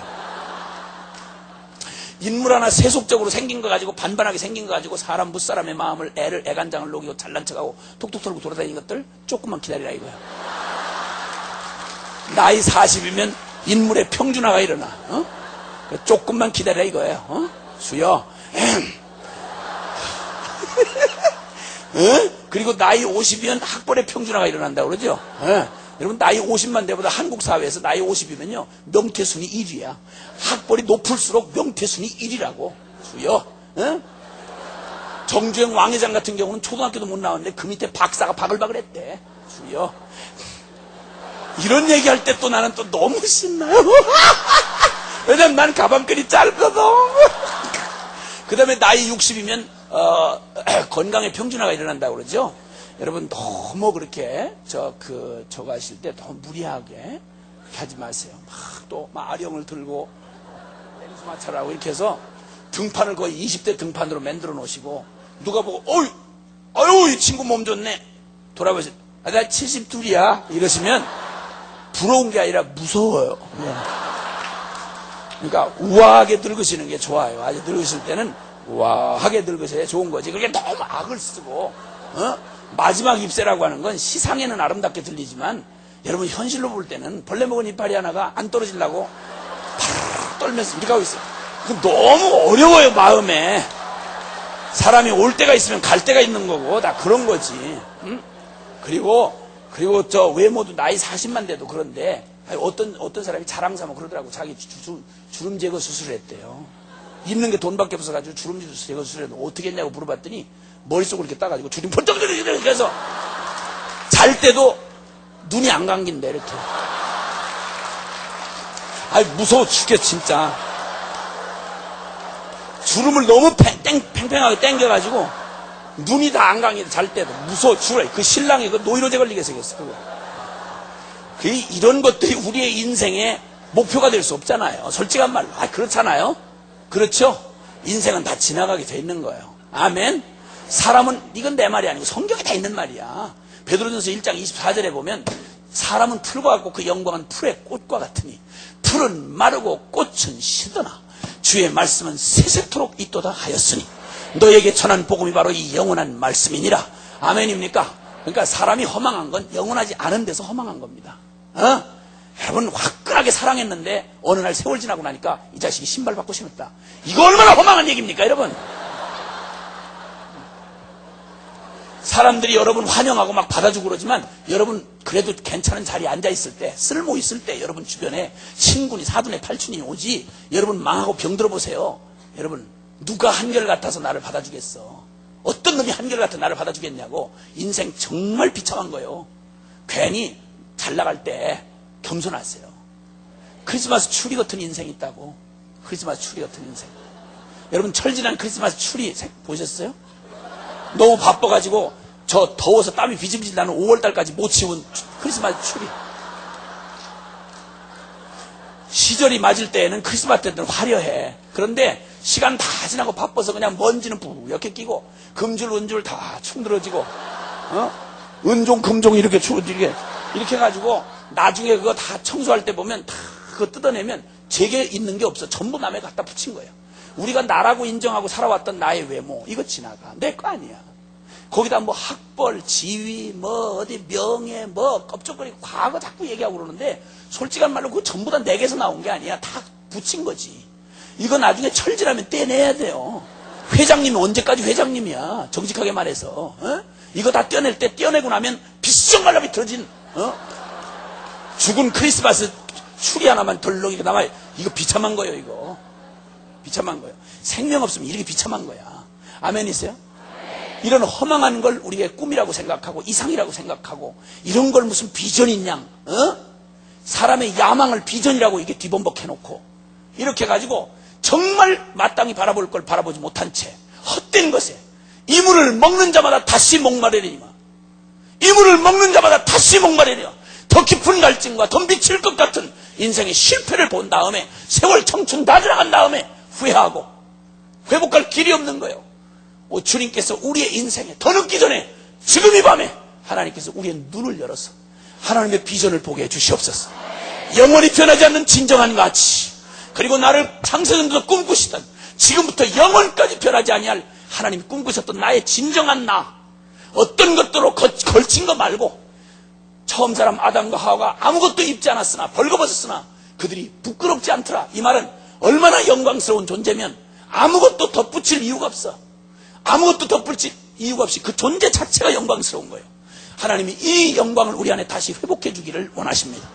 주님이 이 거룩한 영광을 회복하기 위해서 주님이 주셨던 이 영광스러운 나의 진정한 원형을 찾게 해주시면 여러분 이 생명 진정한 본질을 찾고 나면 그런 따위에 맘 안 걸려요. 당당한 내 인생의 진정한 만족 주님이 주시는 물을 먹는 자마다 영원히 목마르지 아니하리라. 있든지 없든지 존귀이든 비천이든 풍부이든 궁핍이든 일체의 비결을 배웠고 누구도 빼앗을 수 없는 평안 누구도 빼앗을 수 없는 만족 누구도 빼앗을 수 없는 기쁨 여러분 이런 복음을 여러분 받고 싶지 않으십니까? 할렐루야. 세상이 바라는 복음이 바로 이 복음이요 주님이 주고자 했던 복음도 이 복음인 것입니다. 사람들의 가장 비극은 바로 뭐냐면 내가 누구인지를 모르는 거예요. 내가 누구인지를 모르니 무엇을 해야 내가 채워질지를 어떻게 알겠어요? 처음부터 표류를 하는 거예요. 하나님은 우리에 대한 이 비밀을 내 인생의 엑스파일을 열으셔서 주님께서 나를 향하여 영원히 꿈꾸셨던 그 놀라운 비전을 주님이 우리 안에 십자가의 구원을 이룬다는 말은 단순히 저 지옥에서 우리를 건져낸다는 말 따위가 아닙니다. 우리를 건져낼 뿐만 아니라 무엇으로까지를 말할 때 이 복음이 우리에게 주시는 진정한 구원이 되는 것입니다. 하나님 우리를 저 사망과 저주의 원수의 손에서 우리를 건지심을 입고 그리고 이제는 영원히 하나님이 꿈꾸시던 원형으로 우리를 완전하게 회복시키는 이 비전을 가지시고 주님은 우리를 구원해내셨다 이 말입니다. 아멘. 이 사실을 이 비밀을 아는 게 그토록 중요합니다. 내게서 하나님은 내 안에 어떤 가능성을 두셨는가 무슨 꿈을 내 안에 주님이 두어 주셨는가. 왜냐하면 반드시 그렇게 될 수밖에 없으니까. 주님이 한번 뜻을 정하시면 여러분 하나님의 뜻은 얼마나 완벽하신지 우리는 피조물인 우리는 하나님을 이해하는 데 한계가 있습니다. 제일 오해가 큰 게 뭐냐면 하나님을 사람처럼 이해하려고 하는 무리한 짓을 하는 데서부터 어려워지는 거예요. 하나님을 연구한다고 할 때 신학의 위험이 바로 뭐냐면 신학은 참 중요한 것이지만 아주 위험한데 이거 잘못 까불기를 시작하면 인간의 철학적 이 사고 구조 안에다가 이 크신 하나님을 억지로 쑤셔 넣으려고 하는 이런 무리한 짓을 하는 이따위 짓을 하는 게 이러다가 어떤 놈은 신학자라고 그러는데 사신신학자가 낫지 않습니까? 하나님 죽었다 이거야. 연구를 너무 깊이 하다 보니까 결론은 하나님은 죽었다 이렇게 하고 뒤진 놈이 있어요. 그 놈은 뒤졌지만 하나님은 살아계세요. 이 볼테르라고 하는 이 무신론자 이놈은 아주 간이 배밖에 나와가지고 이런 무식한 성경은 앞으로 향후 100년이면 100년이면 이 지구상에서 이 성경을 찾아볼 수가 없을 것이다. 불쌍한 놈. 그놈은 뒤졌어요. 그런데 그놈 집이 성경 찍어내는 인쇄공장이 됐잖아, 지금. 할렐루야. 예? 우리 하나님을 인간처럼 생각하고 접근하면 이건 웃기는 겁니다, 여러분. 정말 웃기는 겁니다. 말이 안 되는 겁니다. 여러분 집에서 애완견을 키우는데 애완견 2마리가 탁자에서 나오질 않아. 밥도 안 먹고. 왜 그러냐? 물어봤더니 우린 주인을 이해할 수가 없어요. 그래서 우리 둘이 지금 계속해서 우리 주인을 이해하기 위하여 우리가 연구하느라고 지금 밥도 안 먹고 한다는 거예요. 이런 강아지는 빨리 잡아먹어야 됩니다. 빨리 잡아. 아주 그런 건 아주 정말 재수없는 강아지. 그리고 가급적 재수 있어도 키우지 마세요. 사람 돌보기도 바쁜데 언제 강아지 키우래요? 내버렸어요. 저들끼리 살아라 그냥 내보냈어요. 강아지가 원래 집에 사는 거, 아파트에 사는 게 아니에요, 원래가. 들판에 내보내고 우리끼리 살자고. 아니 사람끼리도 사랑하지 못하고 섬기질 못해 그 난리인데 시어머니는 내쫓으면서 강아지는 키우면 이게 말이 안 되지 않습니까? 주여. 근데 날 미워하지 마세요. 나도 강아지를 사랑해요. 그래서 저는 옆에다 데리고 다니는 걸로 만족이 안 돼요. 가끔 여기다 넣고 다니기도 하고 그래서. 이상하게 쳐다보지 마세요. 저는 강아지를 사랑하기 때문에 그래요. 그래서 사랑하기 때문에. 아이고, 이 동물 보호협회에서 나왔다면 난 또 맞아 죽게 생겼네. 무슨 얘기하다 그리 왔죠? 이 필경 강아지는 아닌데. 강아지가 사람을 연구하는 게 말이 안 되듯이 인간인 우리가 하나님을 우리 수준에다가 막 맞춰서 이해하려고 하는 이런 짓을 하는 게 이게 무지막지한 짓이다 이 말이에요. 우선 한 가지만 생각을 해도 여러분 우리가 하나님을 닮은 흉내를 많이 내긴 하지만 우린 분명 피조물이야. 전능자가 아니야. 그러나 우리 하나님은 우리하고 다른 게 있는데 그분은 성경의 표현대로 하면 그 마음의 원대로 역사하시는 자 이렇게 표현해요. 이걸 전능자라고 그래. 전능하신 하나님은 전지하신 하나님은 그분 마음에 무언가를 꿈을 꾸고 디자인하시면 그 꿈을 꾸고 디자인한 것은 곧바로 현실보다 더 현실이야. 아멘입니까? 그러니까 주님은 당신 스스로를 나는 이를 성취하시는 여호와, 이를 지어 성취하는 여호와 하나님이다. 그분은 한 번 마음의 뜻을 정하셨다 그러면요, 그 뜻을 정하신 그 뜻은 절대 난 이렇게 계획했는데 이게 마음대로 안 된다 어떡하냐 이거. 그래서 수정하거나 보류하거나 가감하거나 이런 일은 하나님에게는 있을 수가 없어. 그런 순간부터 전능이라는 말을 빼야 돼. 전능이라는 말은 그 마음의 원대로 역사하실 수 있는 자, 그걸 전능자라고 그런다 이 말이. 아멘입니까? 그러면 여기서 한 가지 우리가 부딪혀야 할 진리가 있는데, 하나님은 한 번 꿈을 꾸셨다, 무언가를 디자인하셨다 그러면요, 그것은 우리가 나타난 현실보다도 더 현실이에요. 왜냐면 달리 될 수 없는 바로 그 결론이 주님의 이게 디자인하신 하나님의 뜻이거든요. 그러니까 예를 들자면 하나님께서 그 씨 있지 않습니까? 혹시 그 사과 속에 씨가 몇 개인지 아세요? 모르세요? 그냥 잡수는데 바빠서 씨까지 다 깨물으면 그냥 괜찮아요. 고민하지 마세요.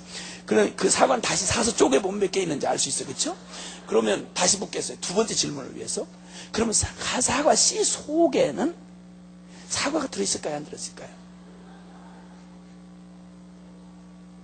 사과가 들어있어요? 안 들어있어요? 씨 속에 안 들어있어요? 눈에 안 보이면 없는 거예요, 다? 가만히 생각하시면 있는 거죠. 몇 개나 있을까? 그렇게 몰라요 이런 식으로 무책임하게 얘기를 하지 마시고 좀 성실한 답변을 좀 해주시면 좋잖아요. 무조건 몰라요 이렇게 하면 아는 게 뭐예요 그러면? 아니 그래도 성실하게 한번 답변을 해보세요. 가능한 추정치를 한번 얘기를 하면 몇 개나 될까요? 씨 하나 속에 무수히 많다. 그 무수히 얼마 정도? 무한대로. 근데 어떤 자매님은 제가 이 말을 물었더니요, 아주 당당하게 전혀 고민하는 흔적이 없이 얼굴 표정이 뭐라면서 100개요. 와, 나 정말 아주 넘어갈 뻔해서 아니 그래서 없다는 것보다는 고마운데 그 100개라는 숫자가 어떻게 이렇게 정확하게 나왔냐 그랬더니 그냥 웃기만 해. 왜냐면 생각을 하고 산 사람이 아니야 이 사람은. 그냥 되는 대로 사는 사람이야. 그래가지고 내가 어떻게 그 곤경에서 좀 벗어나게 해줘야 되겠다 싶어서, 자매님이 아마 이렇게 생각했나 보다. 거기 씨를 심으면 싹이 나오겠죠? 네. 그러면 거기 이게 나무가 되겠죠? 네. 그러면 한번 첫 해에 열리는 열매가 한 100개쯤 열리겠죠? 네. 여기까지 이제 자기가 구출받았다고 생각을 한 거야. 그 다음에 내가 다시 물었지. 그 다음에 한 번 그 한 해 열매를 다 딴 다음에는 사과나무가 돌아가셨지? 그때 다시 얼굴이 어두워지면서, 아니요. 이렇게 된 거야. 정확하게 틀렸어요, 자매님? 그랬더니, 네. 그러니까 사과나무는 상황과 조건만, 사과 씨는 깨물어 봐도 그 속에 사과 보이잖아요. 사과도 안 보이고 나무도 안 보여. 그러나 정확하게 우리가 말한다면 이 속에 눈으로 보이지 않지만 우리는 보이지 않는 실제가 분명히 존재하잖아요. 그렇죠? 맞죠? 보이는 것만 실제하는 게 아니에요. 실제라고 하는 건 보이지 않는 실제가 더 크고 더 근본적이에요.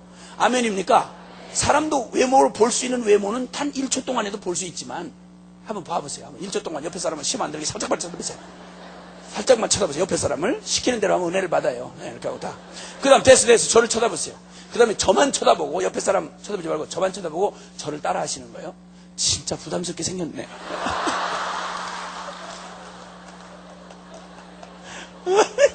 근데 그렇게 부담스럽게 생긴 건 그 사람 외모를 본 거야. 그쵸? 근데 사람은 외모만 있지 않잖아요. 그 마음의 중심이 있잖아. 인격이 있잖아. 이건 보이지 않지만 외모보다 더 중요한 분명한 실제다 이 말이야. 아멘. 그럼 사과 씨 속에도 분명한 생명이 거기 들어있는데, 그 사과 씨 속에 있는 생명이 완벽하게 프로그램되어 있어요. 완벽하게. 상황과 조건만 갖추어 주면 정확하게 싹을 틔우고 열매를 맺고 무한대로 조건이 허락하는 한 무한대로 펼쳐나갈 어마어마한 양의 사과나무와 사과 열매를 요 씨알갱이 하나 속에다가 완벽하게 주님이 거기다가 입적을 시켜놓을 수 있는, 집적시켜놓을 수 있는 전능자가 우리 하나님이다 이거야. 시야! 할렐루야! 예? 스폴전이라는 사람은 도토리 깍정이 하나를 보면서 뭐라고 말하는 거 아니에요? 하나님은 도토리 깍정이 안에 우주를 담아 놓으셨다 그랬어요. 그러면 덩치로 봐도 씨보다 우리가 얼마나 커요? 여기다 주님이 당신의 꿈을 마음껏 디자인하고 설계해 놓으셨다면 우리 안에 얼마나 놀라운 일을 행하시겠어. 상상할 수가 없는 거야. 여러분, 역사에 존재했던 인간에게서 발현됐던 모든 지혜와 모든 영웅들, 모든 인간이 찬탄할 만한 인간에게서 나온 모든 것들이 사실은 아담의 허리 안에 완전히 들어있었어. 모든 일로 이 땅에 왔던 왕이며 정치가며 그리고 군인이며 학자며 과학자며 누구든 모두가 아담 없이 이 땅에 온 놈이 없어. 그럼 전부 그 모든 지혜와 모든 능력과 인간이 찬탄할 수밖에 없는 모든 걸 아담 하나에 딱 집적시켜 놓으실 수 있는 우리 전능한 주님을 찬양합니다. 아멘이지. 그러니까 이제 그 주님이 바로 우리에게, 만약에 주님이 우리에게 무언가를 계획하시고 우리를 디자인하실 때부터 주님이 무언가를 꿈꾸셨다면 반드시 하나님은 이 꿈을 반드시 당신의 상황과 조건만 맞춰주면, 씨도 상황과 조건이 맞아야 이게 발화를 할 수 있어요. 그렇죠? 그러면 우리에게 두신 하나님의 원형도 반드시 하나님이 원하시는 그 조건과 원리가 필요하다고, 이 조건과 상황이 허락이 될 때 거기에 맞추면 그대로 자라날 수 있단 말이에요. 이사야서 28장에 보면 이 씨 얘기를 해요. 제가 그냥 한 얘기가 아니고 씨에 관한 얘기를 하신 거예요. 하나님이 이스라엘 구원을 대해서 말씀하시면서 이렇게 말하는 거예요. 농부들에게 지혜가 있는데, 농부들은 씨를 심을 때 그 씨가 어떤 특성을 가지고 어떤 열매를 맺을 수 있는지를 다 알고 있다는 거예요. 그래서 자기가 원하는, 만일 콩을 얻고 싶다면 콩씨를 심어요. 사과를 얻고 싶으면 사과씨를 심죠. 이 씨 속에 형체가 안 보이지만 그 속에 무슨 완성된 어떤 꿈이 들어있는지를 다 안단 말이에요. 그래서 자기가 얻고자 하는 걸 심고 그 씨를 또 파종을 할 때 다 똑같은 게 아니야. 어떤 씨는 깊이 파고 묻는 게 있다면 어떤 걸 물에다 뿌리는 씨가 있어요. 어떤 데는 고랑을 하게 있는가 하면 어떤 씨는 거름과 함께 심어요. 이렇게 해서 씨마다 파종하는 방법이 다르고, 그리고 씨마다 타작하는 방법이 다른 거예요. 이와 같이 이런 농부는 이런 지혜를 알고 농사를 짓는다 이거예요. 하물며 그 농부의 지혜마저도 하나님에게서 나온 거다. 그러면 더군다나 농부에게 이런 지혜를 주신 하나님이, 인간을 창조하신 하나님이 인간 너희를 어떻게 다루며 어떻게 해야 하나님이 꿈꾸신 디자인한 그 원형이 꽃피워질 수 있는지를 하나님이 오죽하시지 않겠냐 이 말이야. 그러니까 여호와께로 돌아오라 이 말입니다. 주님께로 돌아오라 이 말입니다. 그러면 내가 너희를 향한 나의 뜻을 이루며 내가 너희를 향한 나의 꿈을 꽃피워내리라. 너는 사람이 말한 실패자가 아니야. 인간들에게는 이런 말 있잖아요. 예수님에 대한 예언 중에 건축자들의 버린 돌을 모퉁이의 머릿돌로 만드셨다고. 아멘. 우리 인생에 너는 여기도 안 맞아, 너는 이거 가정에도 안 맞아, 너는 직장에도 필요 없어, 너 같은 게 왜 이래, 여기서 저기서 버린 이런 우리 같은 인생을 주님께서 받으셔서 우리 인생을 값지게 쓰시면 하나님 성전을 짓는 일에 기가 막힌 성전의 돌이 되어 하나님의 아름다운 거하실 처소가 되어져 간다 이 말입니다. 할렐루야. 이게 복음이다 이 말입니다. 복음 안에는 이런 엄청난 하나님의 꿈을 가지시고, 그러기에 예수님의 핏값을 지불하고, 나 같은 걸 도대체 무슨 설명이 되겠어요? 나 하나를 구원하기 위해서 천사를 잡아도 될 텐데 그것도 아까울 일인데 어떻게 내가 누구이길래, 다 해봤자 태어나서 찌그러진 인생 나 같은 거 다 최대치로 여러분 부풀려서 여러분 생각한다고 해도 긍정의 힘을 이용해서 적극적 사고방식을 사용해서 여러분의 자아상을 아무리 부풀려 늘려놓은들 도대체 몇 프로치를 만들어내겠어? 근데 여러분, 성경은 상상도 할 수 없는 어마어마한 우리의 존재가 예수님의 핏값을 치르기에도 아깝지 않을 어마어마한 존재를 우리를 지으신 거예요. 너는 내 거라. 너는 내가 너를 보배롭고 존귀하게 지었노라. 지금은 죄로 말미암아 엉망진창이 됐고 한 번도 아래서 깨어나 본 적이 없이, 한 번도 싹을 틔워본 적이 없이 슬픔과 좌절과 고통으로 얼룩진 너의 생애지만, 사마리아 수가성 여자 같은 다 버림받은 누구도 거들떠보지 않는 자신도 꿈을 다 포기해버린 이런 잊혀진 여인이지만, 놀랍게도 하나님은, 하늘의 주 하나님이 아무도 일가 친척도 그를 버렸고 그와 함께 살았던 남편들도 그를 포기했던, 동네 사람 모두가 죄인 여자라고 그냥 잊어버렸던 버려진 한 여인을 세상은 다 버렸어도 하늘아버지는 그를 기억하시고 예수님을 일부러 그를 만나러 거기로 보내시는 거예요. 우리 편에서는 우연이지만 하나님에게는 우연이란 존재하지 않아. 하나님에게는 필연일 뿐이에요. 일부러 그 여인을 만나러 거기까지 가신 거야. 그리고 너무너무 기뻐가지고 그 여인의 그 철벽같이 닫혀진 그의 심령을 조용히 두드리시며, 그의 빗장을, 마음의 빗장을 두려움으로 가득가득 채웠던 빗장을 정말 주님 부드럽게 그의 빗장을 열어내시고, 그 속에 숨겨진 그 여인의 숨겨진 그 영혼 안에 그 목마름을 찾아내시는 거예요. 놀랍잖아요. 장녀 수준인 이 여자한테 나중에 예수님이 해법으로 내신 게 뭔지 압니까? 너의 불행은 남편 잘못 나온 것도 아니고 세월이 험악하게 맞는 것도 아니다. 너 인격적 도덕적인 문제도 아니고 너는 육체적인 결함도 아니다. 너의 목마름은 다른 데 있다. 너는 하나님과 문제다. 너의 목마름은 바로 영적인 목마름이며 하나님만이 너를 채울 수 있다. 여러분, 누가 우리 곁에 수가성 여인 같은 그런 장녀 수준의 여자가 있을 때 어떻게 그 사람의 목마름을 영적인 거라고 감히 바라봐 주겠습니까? 근데 우리 주님은 우리를 사람을 외모로 판단하지 않으십니다. 그분이 우리를 지었기 때문에 내 영혼에 나도 모르는 그 목마름이 무엇인지를 누구보다 아시는 분이 우리 주님입니다. 넌 원래 너무나 존귀하게 지어진 자야. 너를 채울 수 있는 건 이 세상에 어떤 것도 없어. 너를 채울 수 있는 건 오직 하나님의 영원한 순결한 사랑만이 너를 채울 수 있어. 영원하신 사랑만이 너를 채울 수 있어. 하나님만이, 영원한 것만이, 진정한 것만이, 진리만이 너를 채울 수 있어. 여러분, 이렇게 주님이 그 여인을 그 내면 안에 그 목마름을 건드려 주셨어요.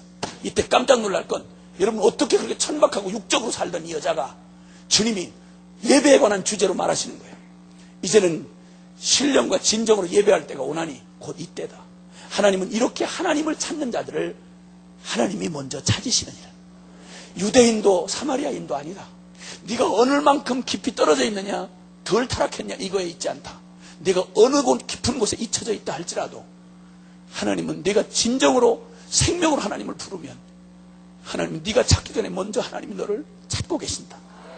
너는 하나님을 잊었어도 하나님 너를 잊은 적이 없다. 너는 여전히 내 사랑하는 내 것이며 내 딸이라.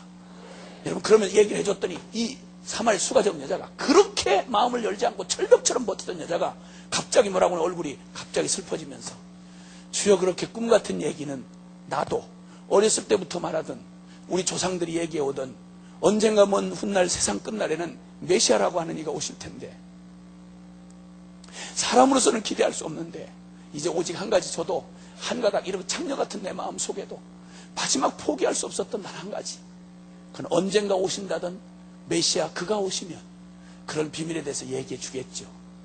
이러고 고개를 푹 떨구니까 주님이 그때 드디어 준비된 그 영혼에, 그 숨겨졌던 그 여인의 영혼에 영적인 목마름을 딱 건드려내신 다음에 주님이 말하시는 거예요. 여자야, 눈을 들어라. 네가 바로 말하는 그 메시아가 바로 나다. 할렐루야. 이래가지고 그 눈이 획가닥 바뀌어가지고 그 성의 사마리아 성의 저주거리였던 그 부끄러운 여자인 그가 사마리아 수가성 전체를 구원하는 축복의 문이 되어버렸습니다. 저 같은 망한 술집 아들 놈, 날마다 세상이 억울하고 분하고 원통하고 이 세상을 어떻게 한꺼번에 다 불사지르나. 불사지르는 것밖에는 공평하게 될 길이 없더라고. 어떤 놈은 태어나면서부터 대통령 아들인데 나는 어떻게 다 망한 술집 아들이냐고. 이런 억울하고 분할 일이 어디냐 말이야. 이러던 놈을 주님께서 만나게 해주셔서 쓸모없는 저주거리였던 저 같은 인생을 주님 건져주셔서 저를 통해 많은 영혼들이 주님 만나고 하나님의 영광의 형상대로 회복하는 일에 정말 천하고 정말 보잘것없는 질그릇 같은 질탕그릇 같은 저의 인생이지만 하나님 그런 곳에 보배를 담아 놓으셔서 주님의 보배가 얼마나 보배로운지를 세상에 알게 하시려고 나 같은 무지한 이런 전도자를 주님이 세우실 수 있으니 우리 하나님 그 신묘막측하고 그 설명할 수 없는 하나님의 은혜를 찬양하지 않을 수가 없는 겁니다. 하나님이 꿈꾸시던 여러분의 모습을 주님이 이제 차근차근 찾아가도록 주님께서 하실 겁니다. 이번 성회에 여러분 온 마음을 다해서 주님 앞에 부딪혀 서십시다. 에베소서 1장으로 한번 가보시겠습니다. 에베소서 1장을 한번 가서 보시겠습니다. 성경을 여기서는 찾아주십시오. 네, 괜찮습니다. 조금 늦게 찾아도 기다리겠습니다. 구약을 찾으면 어려워집니다. 신약에 오셨어요. 신약. 어떤 모태신앙은 내가 히스기야서 1장을 찾으라고 그랬더니 계속 찾고 있어요. 계속. 히스기야서 1장을 찾으라고 했더니 모태신앙의 3대 모태가 계속 찾고 있어. 그 내가 그놈 듣는 데서 얘기를 했어요. 여기에 있는 어떤 모태신앙은 또 히스기야 1장을 찾느라고 계속 지금까지 찾을지도 모른다 이랬더니 딱 걸린 거야. 그런데도 얼마나 몰두했는지 그 말도 못 듣고 다 딴 사람도 묻는데 자기는 계속 찾아. 나중에 깨닫고는 충격을 받아가지고 히스기야서라는 히스기야 왕은 있지만 히스기야 선은 없잖아요.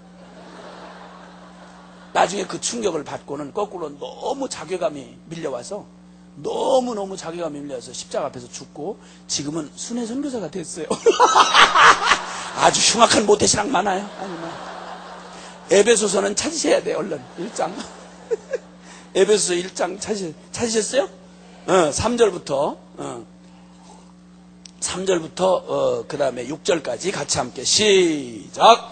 찬송하리로다. 하나님 곧 우리 주 예수 그리스도의 아버지께서 그리스도 안에서 하늘에 속한 모든 신령한 복으로 우리에게 복 주시되 곧 창세전에 그리스도 안에서 우리를 택하사 우리로 사랑 안에서 그 앞에 거룩하고 흠이 없게 하시려고 그 기쁘신 뜻대로 우리를 예정하사 예수 그리스도로 말미암아 자기의 아들들이 되게 하셨으니 이는 그의 사랑하시는 자 안에서 우리에게 거저주시는 바 그의 은혜의 영광을 찬미하게 하려는 것이라.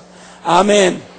아멘. 인류의 가장 궁금한, 인간의 가장 궁금한 질문 중에 근본 질문은 내가 누구냐는 것입니다. 그런데 사실 나는 누구인가라고 하는 이러한 질문은 자체부터 틀려먹은 겁니다. 왜냐하면 내가 나를 스스로 디자인했거나 나를 만든 게 아니거든요. 그렇죠? 태어나 보니까 나더라 이 말입니다. 그리고 내가 나라고 생각하는 이 자기인식, 자아인식 있잖아요. 나는 이런 사람이야 라고 알고 있는 여러분 자신에 대한 자아인식이 있잖아요. 그렇죠? 맞죠? 자기 나름대로 있잖아요. 그 성질 부리고 자꾸 막 이러는 나 있잖아요. 그 나는 이런 사람이야. 이런 자기가 나름대로 알고 있는. 그래서 내가 나를 인식하고 있는 걸 딴 사람이 안 알아주거나 무시하거나 그리고 나를 짓밟으려고 그러면 막 화가 나서 그냥 어떻게든지 그걸 채우려고 하고 막 그냥 싸우고 다투고 그리고 그 모자란 걸 어디선가 충족하려고 하는 집요한 그 자아의 투쟁이 일어나잖아요. 그렇죠? 그런 자기가 인식하고 있는 자기가 있단 말이야. 그런데 이게 전부 다 진리인 줄 철석같이 믿고 사는 거야. 저는 어렸을 때부터 제가 가정이 그렇다 보니까 욕을 얻어먹고 날마다 그러다 보니까 저희 아버지가 날마다 저보고 뭐라고 하는 거 아니 아버지가 무서워서 대답을 제대로 앞에서 못하니까 아버지가 뭐라고 하면 목소리를 기어들어가는 식으로 이렇게 얘기를 하니까 얘 이 소 같은 자식, 얘 이 소 같은 놈아 이런 말을 자꾸 했어요 나한테. 그 나는 소인 줄 알았어. 근데 내 자존감이 이게 도대체 이게 짓밟힌 채로 못 있잖아요. 그러니까 그래 나는 소다. 그런데 소도 그래도 뚝심은 있다. 뭐 이런 식으로 자신을 간신히 무너지는 자신을 위안해가면서 그래서 나는 철저하게 제가 내성적인 사람인 줄 알았어요. 아버지가 계속 그렇게 주눅들게 이래가지고 그걸 철석같이 믿었어요. 나는 그런 사람이라고 믿은 거예요. 지금 여러분이 보시기에 내성적이잖아요 제가. 나 예수 믿고 완전히 바뀐 거예요. 주님 딱 만나고 났는데 나는 내 자존감이 없고 이게 자기 비하에 걸렸고 막 자학증에 시달리던 사람이라서 내가 얼마나 비참한 존재인지에 대한 나에 대한 막 그런 게 있고 그거 역작용으로 막 나를 다른 데서 이 채워보려고 하는 이런 꿈을 가지고 있었단 말이에요. 이 비참한 나의 존재감이 비참해졌는데 나중에 예수님을 만나고 내가 바뀌어서 어느 날인가 제가 들꽃 한 송이에 막 관심이 가더라고요. 예수 믿은 지 얼마 안 돼가지고 묵상이 뭔지도 모르는데 그 들꽃이 마음이 가더라고요. 그때 내 마음에 눈물이 핑 돌면서 한 가지 깨달음이 오는 게 그때는 세계 인구가 50억인가 뭐밖에 안 됐을 때야. 그때 나는 꽃이라고 하면 이름이라고 들어본 건 하도 험악하게 살아가지고 꽃이 뭔지 잘 몰랐고 꽃 바라보고 할 여유가 없었어요. 그 장미나 백합 정도가 꽃인 줄 알았어. 그래서 나는 늘 장미, 백합, 그 꽃이 못 되는 인생이고 나 같은 잡초 같은 놈이다. 난 잡초 같은 들풀 같은 인생이다. 이렇게 하고 스스로 늘 생각을 했는데 그 들꽃 그거 흐드러진 그 풀꽃 있잖아요. 들꽃을 딱 보는데 야 들꽃 보시면 말이죠. 잎이 숫자가 말로 다 할 수 없어요. 백합 만드는 것보다 훨씬 더 공력이 들어가야 그걸 만들겠더라고. 그게 야 하나님이 창조한 거면 이건 천만 송이의 백합으로도 대신할 수 없는 독특한 하나님의 작품이구나. 나는 내가 잡초 같은 인생이요 들꽃 같은 인생이라고 늘 자기 비하했는데 그때 깨달음이 확 오는데 야 이 들풀 같은 나의 인생은 하나님이 한치도 모자람이 없는 어떤 꽃보다도 더 어렵게 만든 꽃 중에 하나일 뿐만 아니라 천만 송이의 백합으로도 대신할 수 없는 오직 이 꽃만으로만 되어지는 나는 50억 분의 1이 아니라 나는 오직 50억으로도 대신할 수 없는 오직 나는 김용이구나. 야 이게 막 깨달음이 오는데 은혜가 얼마나 되든지 얼마나 감사하든지 누구도 내 자리를 대신해 줄 수 없는 이런 완전한 나 하나를 사랑하시는 사랑으로 창조하신 분이 주님이시오. 그러니까 나는 망한 술집 아들이 나의 시작인 줄 알았더니 그게 아니더라고.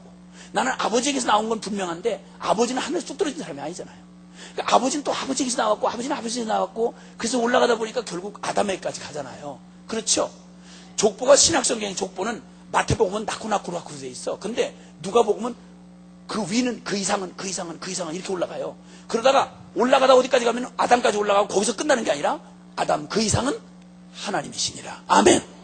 그러고 보니까 내가 술집 아들이 아닌 거야. 술집은 통로였지 나는 메이드인 하나님이더라 이거야. 아멘입니까? 할렐루야지. 아멘. 아멘이지. 아멘이지. 아멘이지. 아멘. 아멘. 아멘.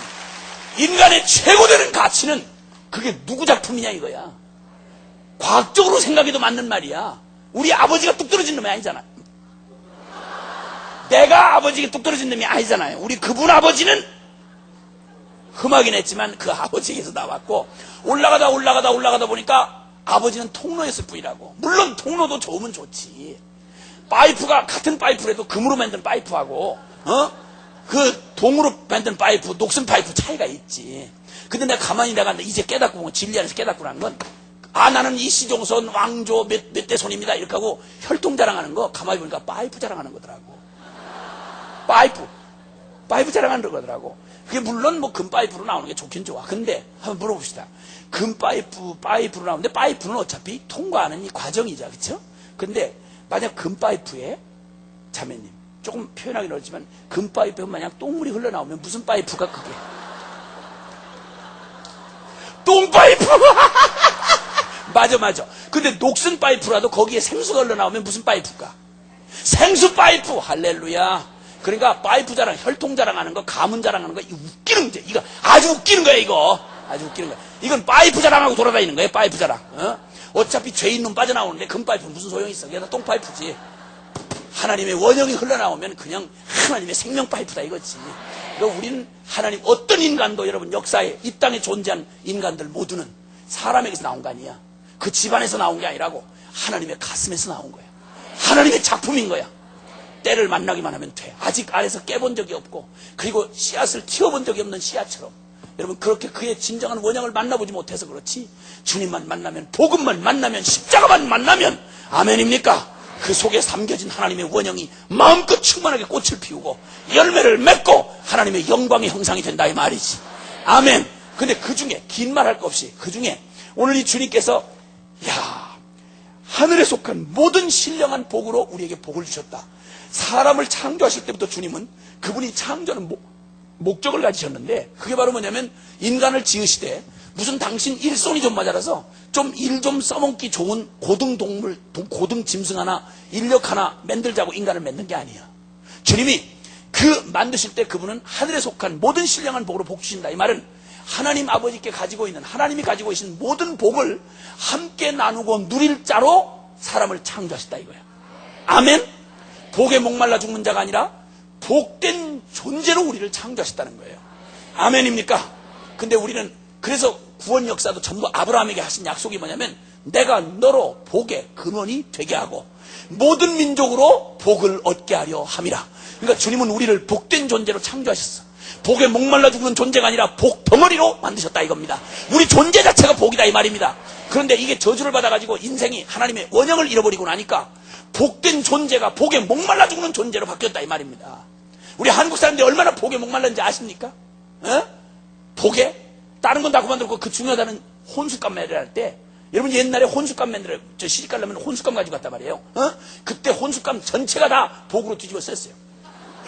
여 베개를 해가지고 하는데 베개 마구리에 누가 뜯어낼 수 없도록 아주 그냥 실로 총총이 떠가지고 수복 이렇게 해서 어디서 봐도 자빠져 자다가 이렇게 봐도 복자가 보이도록, 이불에다가 이불 저 껍데기 그거 하는 데다 술을 다 교수들이 다 술을 놔가지고 거기다가 하여튼 신랑 배보다 더 크게 글자를 수복 이렇게 깔려줄게. 거기다 복자를 새겨놨어.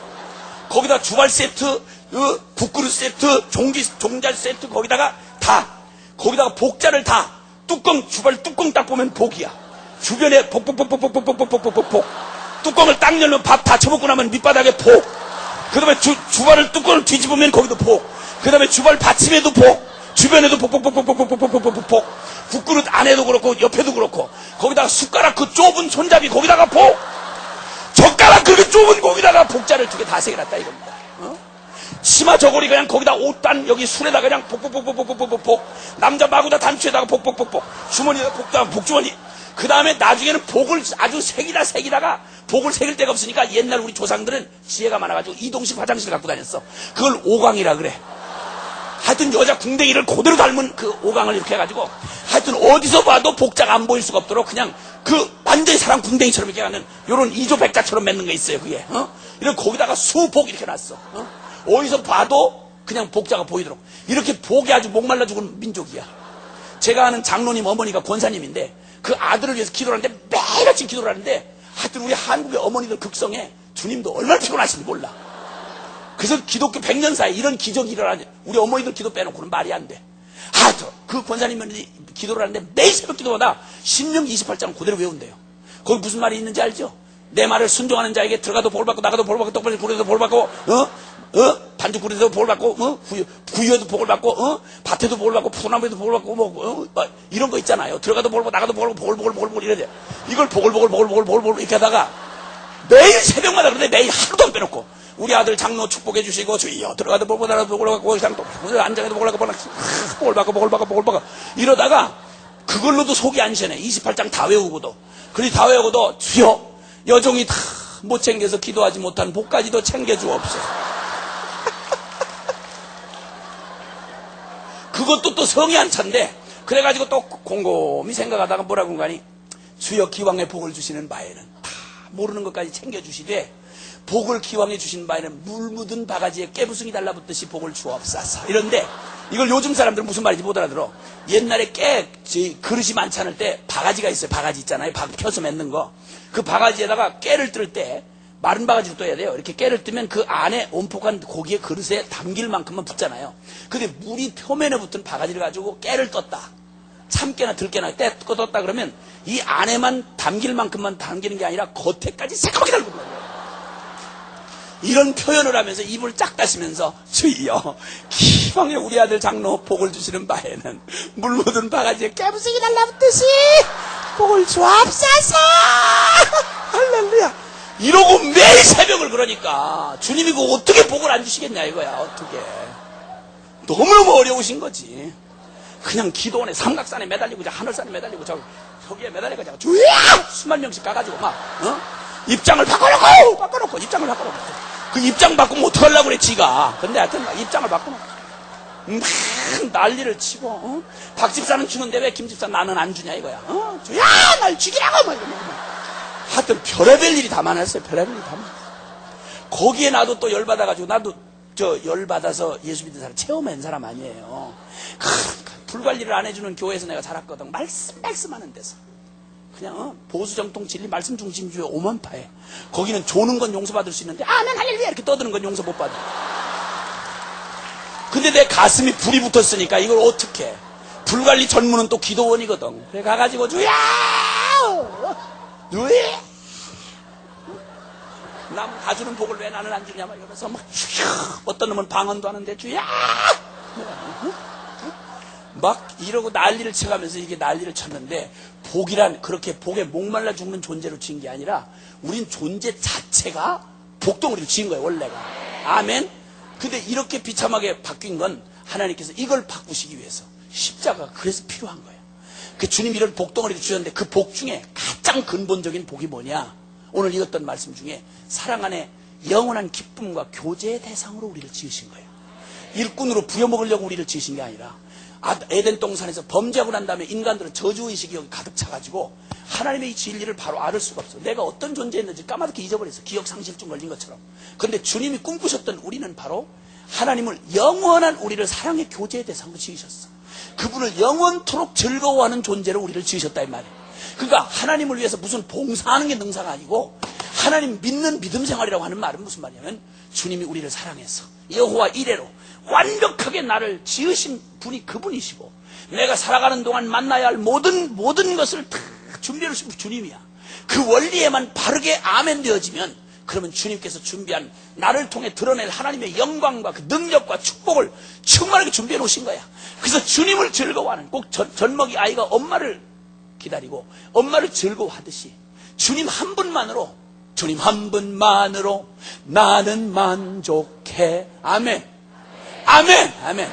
그래서 이런 행복한 사람으로 주님 만드셔서 정말 주님이면 부족함이 없도록, 주님으로만 충분할 수 있도록 이런 완벽한 존재로 우리를 지으셨는데, 이게 얼만큼 정도의 존재로 지으셨냐면, 이걸 성경에는 여러 말로 표현하고 있어요. 만약 식물로 표현할 때는 주님이 나는 포도나무고 넌 가지야. 너가 내 안에 내가 너 안에 있으면 이 사람은 과실을 많이 맺어. 그리고 사람 인간관계로 말할 때는 나는 너의 신랑이고 너는 나의 신부야. 아멘. 나의 사랑은 내 안에 속하였고 나는 내 사랑 안에 속하였구나. 나의 사랑 나의 어여쁜 자야 일어나 함께 가자.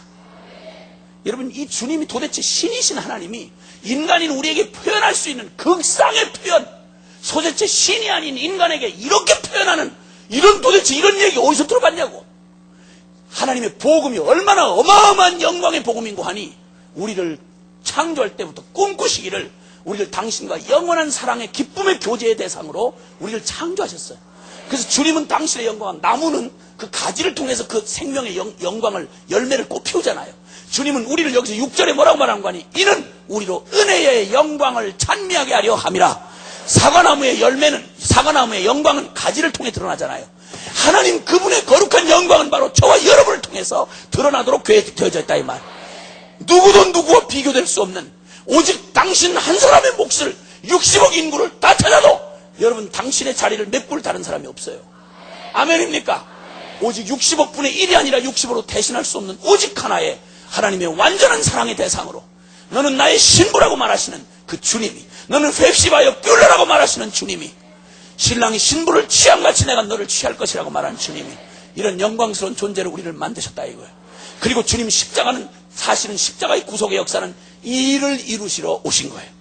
다른 건 다 그만둬놓고 이 설명할 시간이 없기 때문에, 이 기가 막힌 진리를 얘기하려고 그러면 도대체 5박 6일은 얘기를 해야 되는데 어떻게 하겠어요?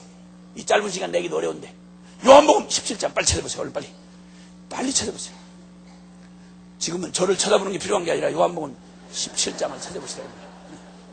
요한복음 17장 찾으셨으면은 20절부터, 요한복음 17장 20절부터 23절까지 큰 소리로 같이요. 시작. 내가 비옵는 것은 이 사람들만 위함이 아니요 또 저희 말을 인하여 나를 믿는 사람들도 위함이니 아버지께서 내 안에 내가 아버지 안에 있는 것 같이 저희도 다 하나가 되어 우리 안에 있게 하사 세상으로 아버지께서 나를 보내신 것을 믿게 하옵소서. 내게 주신 영광을 내가 저희에게 주었사오니 이는 우리가 하나가 된 것 같이 저희도 하나가 되게 하려 함이니이다. 곧 내가 저희 안에 아버지께서 내 안에 계셔 저희로 온전함을 이루어 하나가 되게 하려 함은 아버지께서 나를 보내신 것과 또 나를 사랑하신 같이 저희도 사랑하신 것을 세상으로 알게 하려 함이로소이다. 아멘. 아멘. 이 기도가 예수님 십자가에 못 박히시 바로 몇 시간 전입니다. 내일 금요일 날 못 박히시면 오늘 목요일 날 마지막 밤 그때 하신 기도가 여기 요한복음 17장의 기도입니다. 근데 주님이 십자가 지러 오신 목적을 당신이 아버지께 기도하면서 뭐라고 말하는 거 아니? 아버지요, 내가 이제 십자가를 몇 시간 뒤면 십자가를 질 겁니다. 기가 막힌 죽음의 고통 가운데 고민하시면서도 주님이 이 영광스러운 꿈에 당신이 오신 목적의 그 영광을 바라보며 그 부끄러움을 넘으셔서 죽음을 넘으셔서 이 영광스러운 걸 회복하기 위해서 주님은 이 꿈에 사로잡히셨어요. 이래가지고 뭐라고 기도하는 거 아니? 아버지, 내가 비옵는 건 이 앞에 듣는 12제자만이 아니라 그들의 말을 듣고 또 나를 믿게 될 우리 모두를 포함한 이 모든 사람들을 위하여 아버지께 비옵니다. 아버지께서 내 안에 내가 아버지 안에 있는 것 같이 성부, 성자, 성령 하나님이 완전한 사랑의 연합의 교제 안에서 세 분 하나님이 한 분 하나님이요 한 분 하나님이 세 분 하나님이신 이 신비한 연합의 그 하나님의 영광의 연합 안에 우리를 참여하게 하셔서 예수 그리스도로 말미암아 우리를 아들의 자격으로 하나님의 그 거룩한 성부, 성자, 성령 삼위 하나님의 완전한 연합 안에 내가 아버지 안에 아버지가 내 안에 있는 것 같이 저희도 다 하나가 되어 우리 안에 있게 하옵소서. 할렐루야. 그래서 예수 그리스도는 당신이 누리는 최고의 영광을 뭐라고 누리는 거 아니? 아버지 안에 내가 있고 내가 아버지 안에 있는 아버지와 함께하는 영원한 삼위 하나님이 함께 계시는 이걸 최고의 영광으로 누리시는 거야. 근데 그 영광을 내게 주신 영광을 내가 저희들에게도 주었사오니 나를 믿는 저희들에게도 주었사오니 여러분 예수님의 이름이 임마누엘인 거 아시죠? 임마누엘인 거 아시죠? 그 이름의 뜻은 뭐라고요? 하나님이 우리와 사람과 함께 계시다. 하나님이 우리와 함께 계시다. 이게 바로 창세전 잃어버린 원형의 꿈을 회복하시기 위해서 오신 우리 주님의 이름입니다. 예수 그리스도의 십자가가 이루어놓는 최고의 일이 뭐냐면 최고의 영광이 복음의 영광이 뭐냐? 그게 바로 뭐냐면 세상에서 몇 푼어치의 성공 좀 하는 정도가 아니라 그 모든 것 다 주님 포함된 얘기겠지만 가장 위대한 복음의 영광은 바로 뭐냐면 우리를 창세전의 원형으로 돌려놓으셔서 주님 안에 아버지 안에 금방 여기 23절 한번 보세요. 23절 이 영광을 주님이 주셨는데 23절 시작. 곧 내가 누구 안에? 저희 안에 아버지께서 내 안에 계셔 저희로 온전함을 이루어 하나가 되게 하려 함은 아버지께서 나를 보내신 것과 나를 사랑하신 것 같이 저희도 사랑하신 것을 세상으로 알게 하려 함이로소이다. 아멘. 아멘.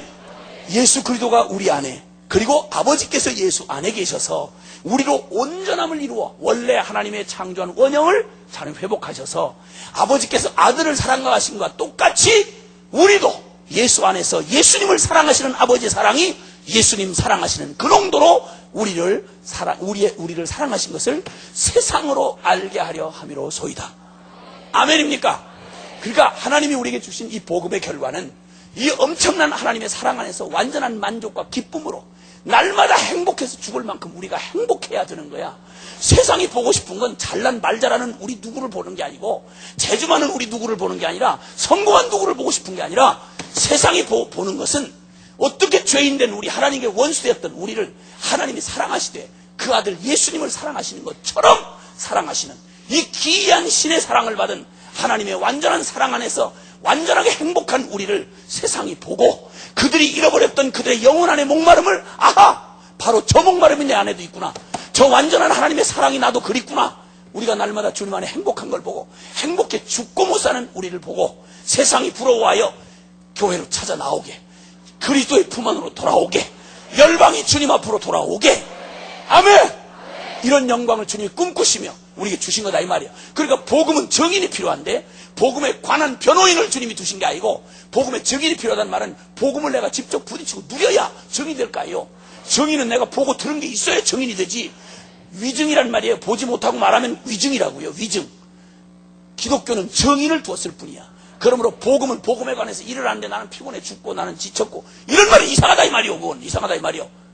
복음을 안고 다니고 지고 다니고 이거 다니고 끌고 다니면서 복음은 너무 좋아요. 너무 행복한 거예요. 이거 받으면 이거 먹으면 너무 유익이 된대요. 진짜 미치겠네. 난 진짜. 이런 거지 같은 복음 전달꾼들 때문에 복음이 오해를 받는다 이거예요.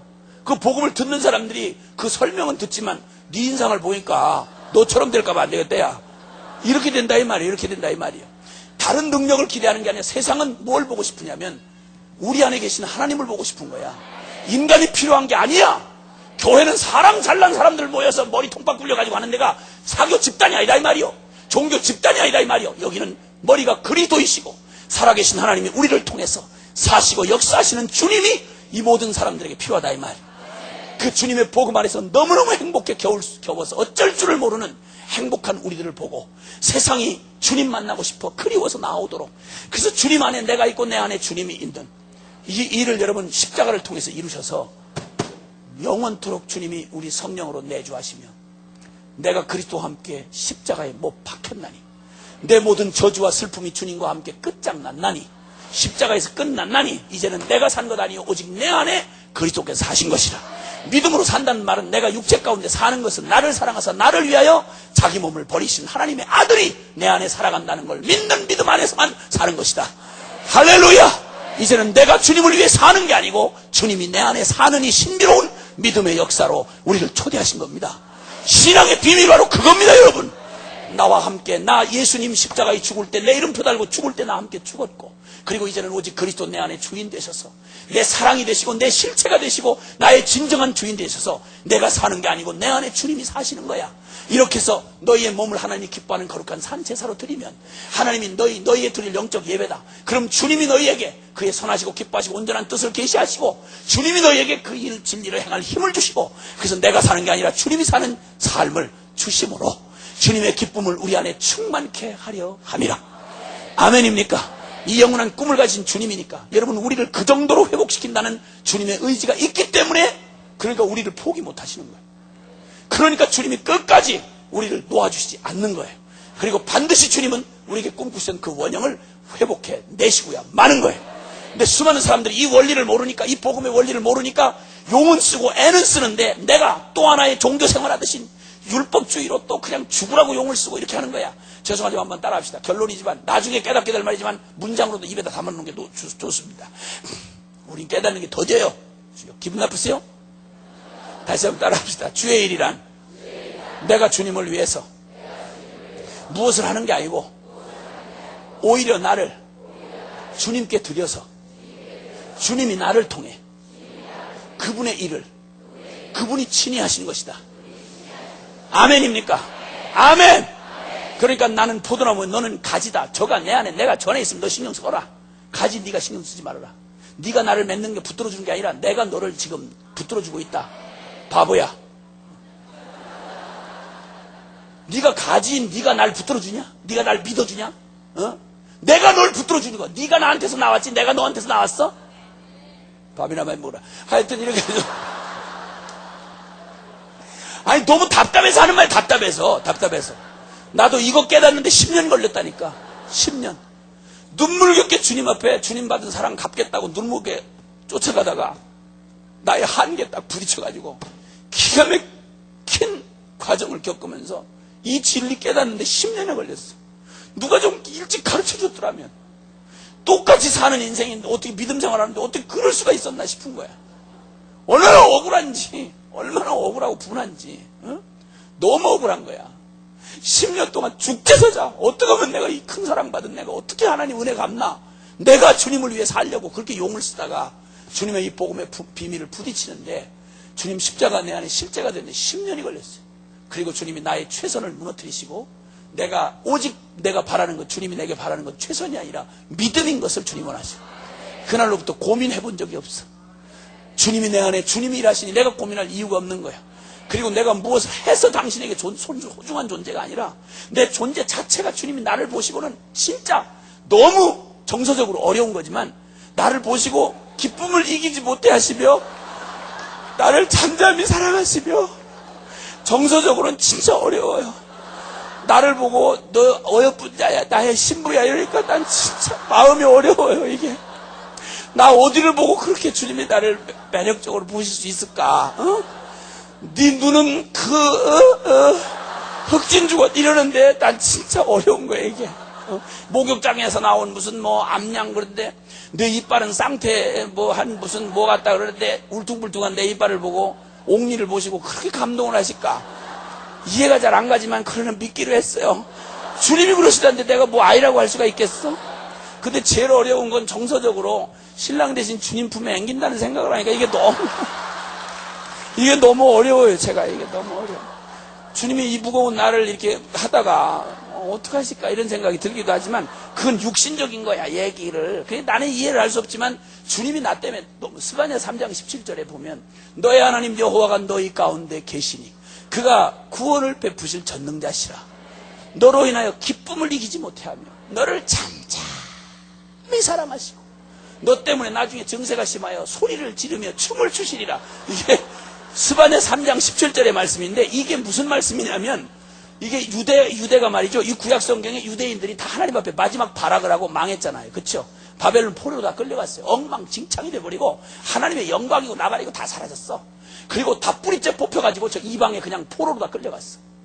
완전히 끝장난 그때 주님께서 이 스바냐서를 통해서 하나님이 회복될 유다를 당신 믿음으로 혼자 영원 전부터 가슴에 품고 있던 우리를 향한 그 원형의 꿈을 한 번도 주님 포기한 적이 없어. 그리고는 그 소망 없고 절망 없는 끝장나버린 우리를 완전히 쓰레기통에 버려진 것 같은 우리를 주님께서 믿음으로 바라보시면서 언젠가 당신이 반드시 회복해 놓을 그날을 바라보시면서 주님이 노래를 하시는 노래, 주님 믿음으로 혼자 부르시는 노래야. 너희 하나님 여호와 너희는 나를 떠나서도 나는 너희 가운데 계시는 하나님이시다. 내가 너로 인하여 기쁨을 이기지 못한다. 여러분 이런 진한 표현은 사람 관계에서는 이게 맞아들어갈 때가 딴 때는 없어요. 거의 있다면 10년 기다리던 그 독자 기다리던 집안에 애를 낳잖아요. 이때 그 엄마가 부르는 노래라면 가능할 수 있어. 그쵸? 10년 기다렸는데 애가 10년 만에 나온 거야. 그러면 애가 뭐 그냥 피덩어리가 나와서 뭐 이쁘고 자식아 뭐 있어. 근데 이렇게 누워있는데 우리나라 한국 사람은 애 낳으면 그나라 4대 독자 집안에 10년 만에 애를 낳았다 그러면 완전히 배설한 거 아니야 여자는.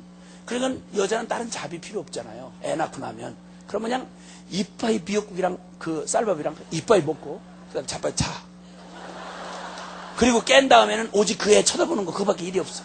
그거 쳐다보다가 통 쳐다보는데 애가 뭐 인물이 뭐 있어요 피덩어리인데. 그런데 희한한 건 그 애를 놓고 나면 거기 성경의 표현대로 내가 너로 인하여 기쁨을 이기지 못하며 그리고 조금 정세가 심해지면 어떤 때 가만히 애를 쳐다보다 보면 가슴에 울컥. 야 정말 너를 위해서라면 잠잠히 사랑이 막 다가오는데 벅차게 다가오는데 너를 위해서라면 내가 죽을 수 있겠구나 이런 생각이 막 훅 올라오는 거야. 그러다가 또 정세가 심해져가지고 애가 배내 짓을 한다고 그래요. 애가 이렇게 그 뱃속에서 하던 짓을 한다고 그래가지고 입을 삐죽삐죽하다 어떨 때 웃는 때가 있어. 그럼 얘가 뭐 이 사연이 있어 웃는다기보다는 그냥 웃는 거야. 배내 짓을 하는 거야. 그러면 저 엄마 깜빡 넘어가. 쳐다보다가 어머나 우리 애가 웃었어. 어머나. 그리고는 즐거워하여 소리를 지르며 춤을 추리라. 그러다가 정신 같은 신랑이 퇴근하고 돌아왔어. 그 마침 그 들어왔어. 어머나 이러마 어머나 우리 애가 웃어. 어머나 웃어. 여기까지만 하면 괜찮은데 이 주책바가 둘이서 뭐라고 하는 거 아니? 어머나 우리 애는 딸 애보다 빠른가 봐. 싫다면서. 다른 애도 다 빨라.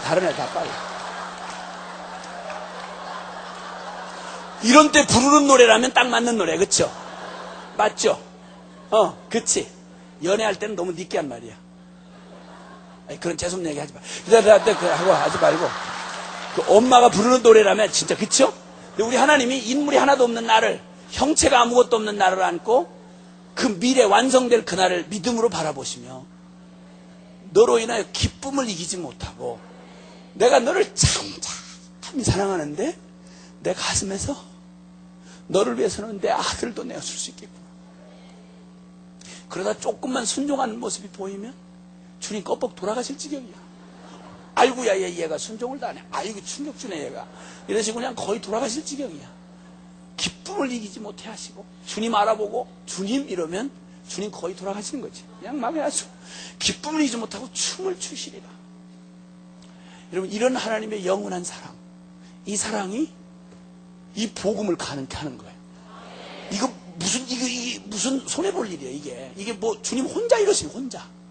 주님의 동기가 하나님의 마음 안에 이런 어마어마한 꿈을 우리를 향해 가지고 계시는 건 조건일 수가 없어. 이건 일방적으로 주님 안에서 하나님의 마음의 깊은 본심에서 우리를 향한 사랑에서 이 일이 가능한 거야.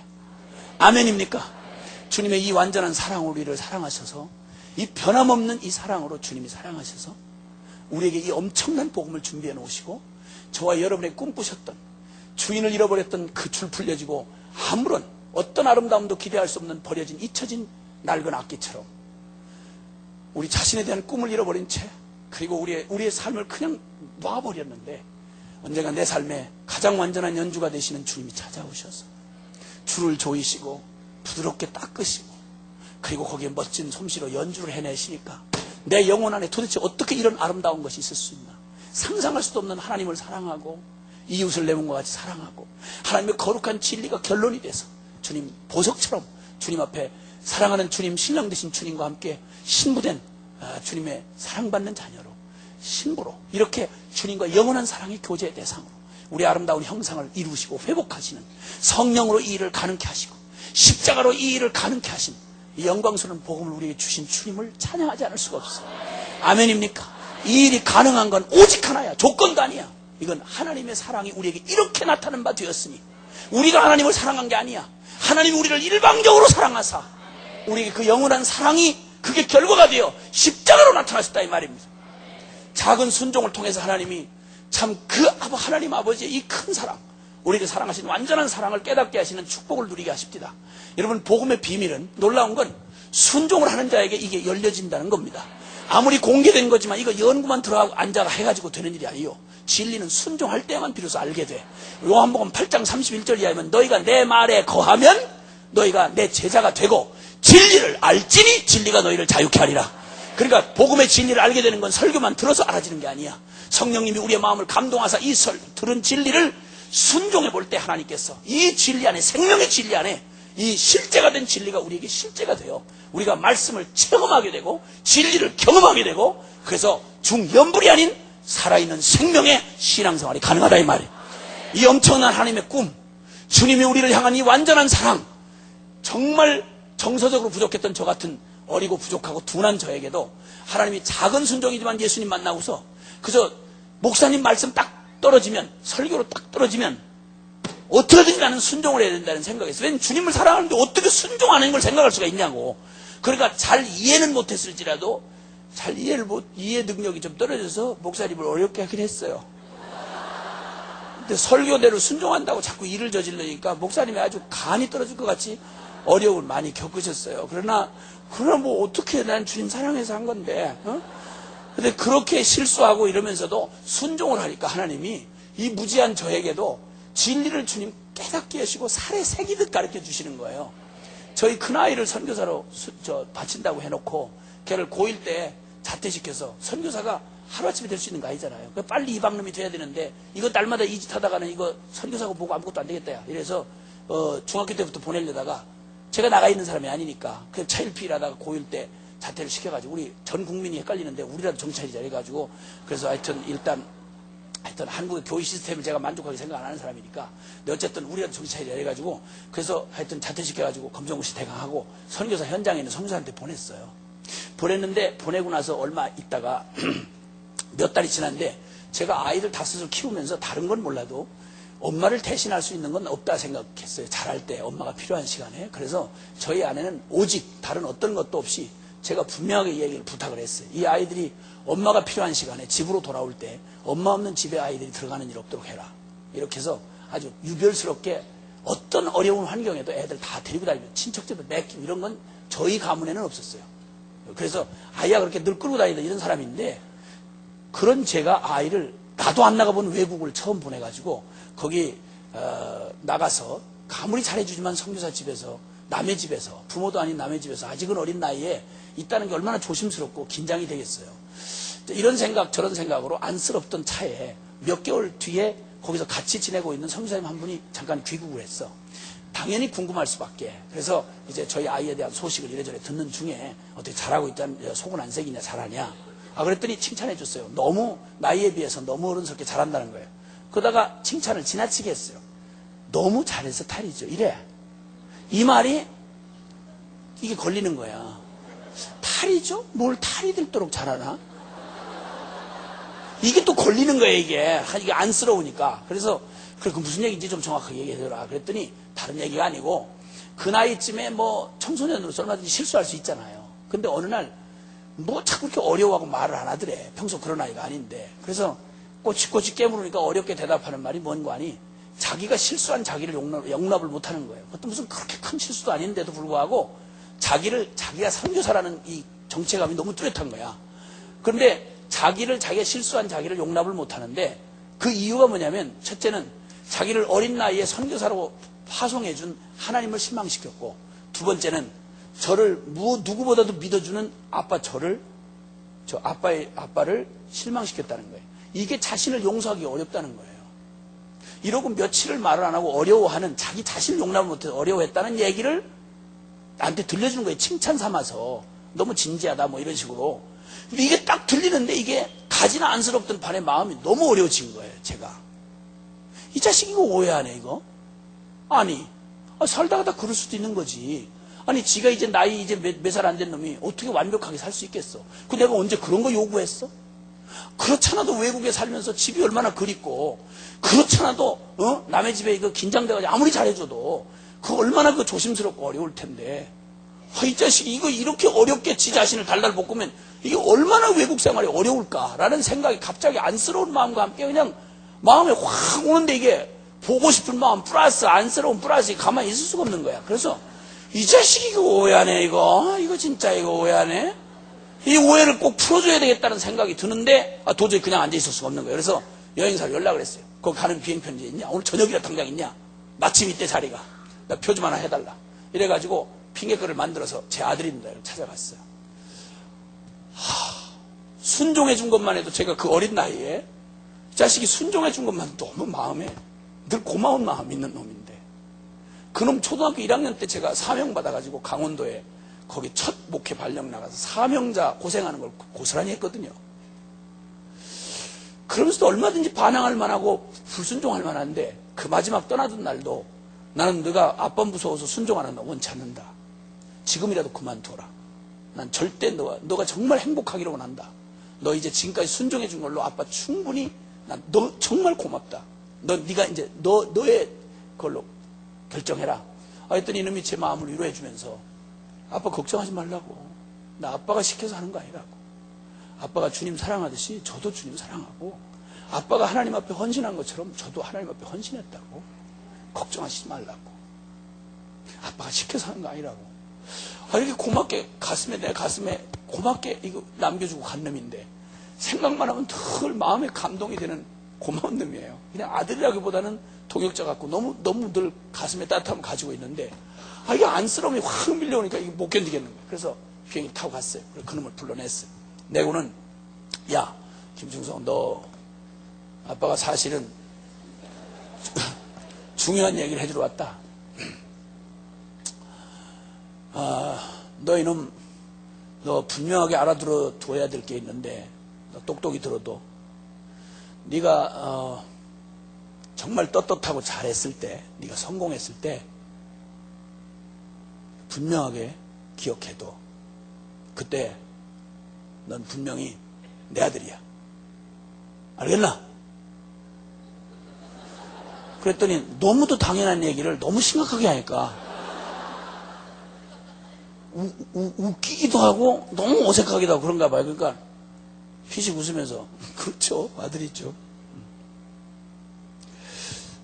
그리고 분위기가 어색해가지고 또 한참을 또 걷다가 근데 너 한 가지 더 알아둬야 될 게 있어. 그건 내 놈이 원턴 원치 않든 내 놈의 죽으라고 애를 썼는데도 불구하고 열매가 하나도 없이 텅 빈 바구니만 들고 있는 초라한 놈이 됐든지, 아니면 네가 너를 용서할 수 없을 만큼 깊은 죄에 빠졌든지, 완벽한 실패자가 됐을 때, 네가 너를 받아들일 수가 없고 용서할 수 없을 만큼 네가 완벽한 실패자가 됐을 때, 너 똑똑히 들어도 이 자식, 그땐 더욱 내 아들이야. 알겠나? 간다. 그리고 비행기 타고 다시 돌아오는데 잔뜩 긴장을 하고 가서 이 얘기를 할 때는 비장했어요, 제 마음이. 그러니까 말을 할 때 하는 입장으로서 잘 비장해서 전해주기만 했어요. 진리를 선포만 하고 왔죠. 그놈을 두고 비행기를 타고 이제 비행기가 정상 궤도에 올랐는데, 갑자기 제가 던진 말이 나한테 메아리가 돼가지고 주님이 내 마음에 다시 얘기를 하시는 거예요. 너 김용희, 내가 너한테 꼭 하고 싶은 말이 있었다. 내 놈이 떳떳하고 자랑스럽고 성공했을 때, 그땐 분명 내 아들이다. 그런데 내가 더욱 기억해야 될 게 있다. 내가 죽자고 노력을 했는데도 너 아무 성과도 없이 텅 빈 바구니만 들고 있는 초라한 놈이 됐든지, 아니면 네가 너를 용서할 수 없을 만큼 완전히 비참한 패배자가 됐든지, 아니면 네가 죄를 지어서 너 스스로를 용서할 수 없을 만큼 그렇게 처절한 죄 가운데 빠졌든지, 그럴 때 너 분명 기억해라. 똑똑히 기억해라. 그때는 더욱 내 아들이다. 주님의 말씀 나한테 거꾸로 들려오는데 이게 그냥 내 심령을 그냥 막 치기 시작하는 거예요. 감동 자체였죠. 이사야 43장 1절에 보니까, 야곱아, 너를 창조하신 여호와께서 이제 말씀하시느니라. 이스라엘아, 너를 조성하신 하나님이 이제 말씀하시니라. 너는 두려워 말라. 내가 너를 구속하였고 내가 너를 지명하여 불렀나니 넌 내 것이라. 넌 내 것이라. 기도합시다.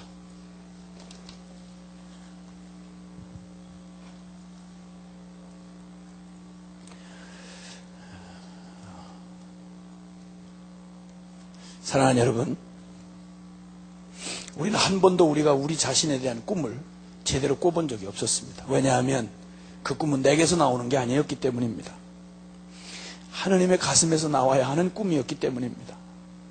하나님을 떠나서 줄기 떠난 가지처럼 생명의 근원 되신 하나님을 잃어버린 우리에게는 내가 누구이며 장차 어디로 가야 할지, 어떻게 될 존재인지에 대한 꿈이 있을 리가 없었습니다. 네가 하나님의 선물과 예수 그리스도가 누구인지 알았더라면 네가 나에게 구하였을 것이고 내가 너에게 생수를 주었으리라.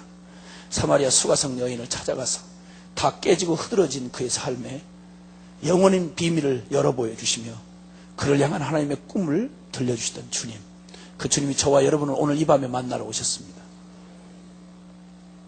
그리고 이렇게 말씀합니다. 사랑하는 아들아, 그리고 사랑하는 내 딸아, 내가 성공했을 때, 떳떳하고 자랑스러울 때, 그때 분명 너는 내 사랑하는 아들이며 내 사랑하는 딸이라.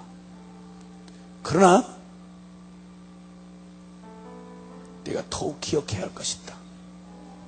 네가 실패하고 비참한 패배자가 되고, 그리고 아무것도 보이지 않는, 아름다울 찾을 것도 없는, 용서할 수 없는 완전한 죄악 가운데 빠졌을 때, 그때는 더욱 내 아들이며 더욱 내 사랑하는 딸이라.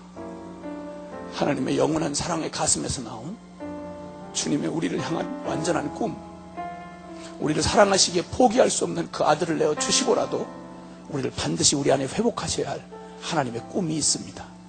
그 꿈을 이루시려고 십자가의 복음으로 저와 여러분을 초대하셨습니다. 오늘 주님이 사랑하십니다. 주님 맞아요. 주님, 제가 당신 앞에 이제 옵니다. 잊혀진 바이올린이 노련한 연주가의 손에 들린 것처럼 이제 우리 두려움 없이 여러분 이 집회를 통해서 여러분 긴장하지 마시고 주님 앞에 여러분의 모습을 전부로 주님 앞에 내어놓고 주님 앞에 그분의 손에 여러분의 인생을 맡기시지 않겠습니까? 그분이 그분의 뜻대로 우리를 빚으실 것입니다. 우리를 진리의 말씀으로, 우리를 성령으로 우리를 빚어가실 것입니다. 토기장이 되신 주님이 우리를 진흙 같은 우리를 당신의 꿈대로 만드실 것입니다. 지금까지 어떤 실패 자리에 있었던, 얼마나 깊은 웅덩이에 빠져 있었던, 얼마나 멀리 떠나 있든 상관하지 마십시오. 남이든 북이든 동이든 서든 내 백성, 내 사랑하는 딸, 내 사랑하는 자녀를 오게 하라. 내가 그들을 지었고 내가 불렀느니라. 여러분, 주님이 반드시 당신의 꿈을, 우리를 향한 꿈을 회복해 내시고야 말 것입니다. 오늘 그 주님 앞에 주님 이렇게 우리의 고백을 드립시다. 주님, 나를 받아주십시오. 내 모습 이대로 숨기지 않고 이제는 진정으로 주님 앞에 나아가겠습니다. 그리고 내 안에 꿈꾸시던 하나님의 원형을 마음껏 이루어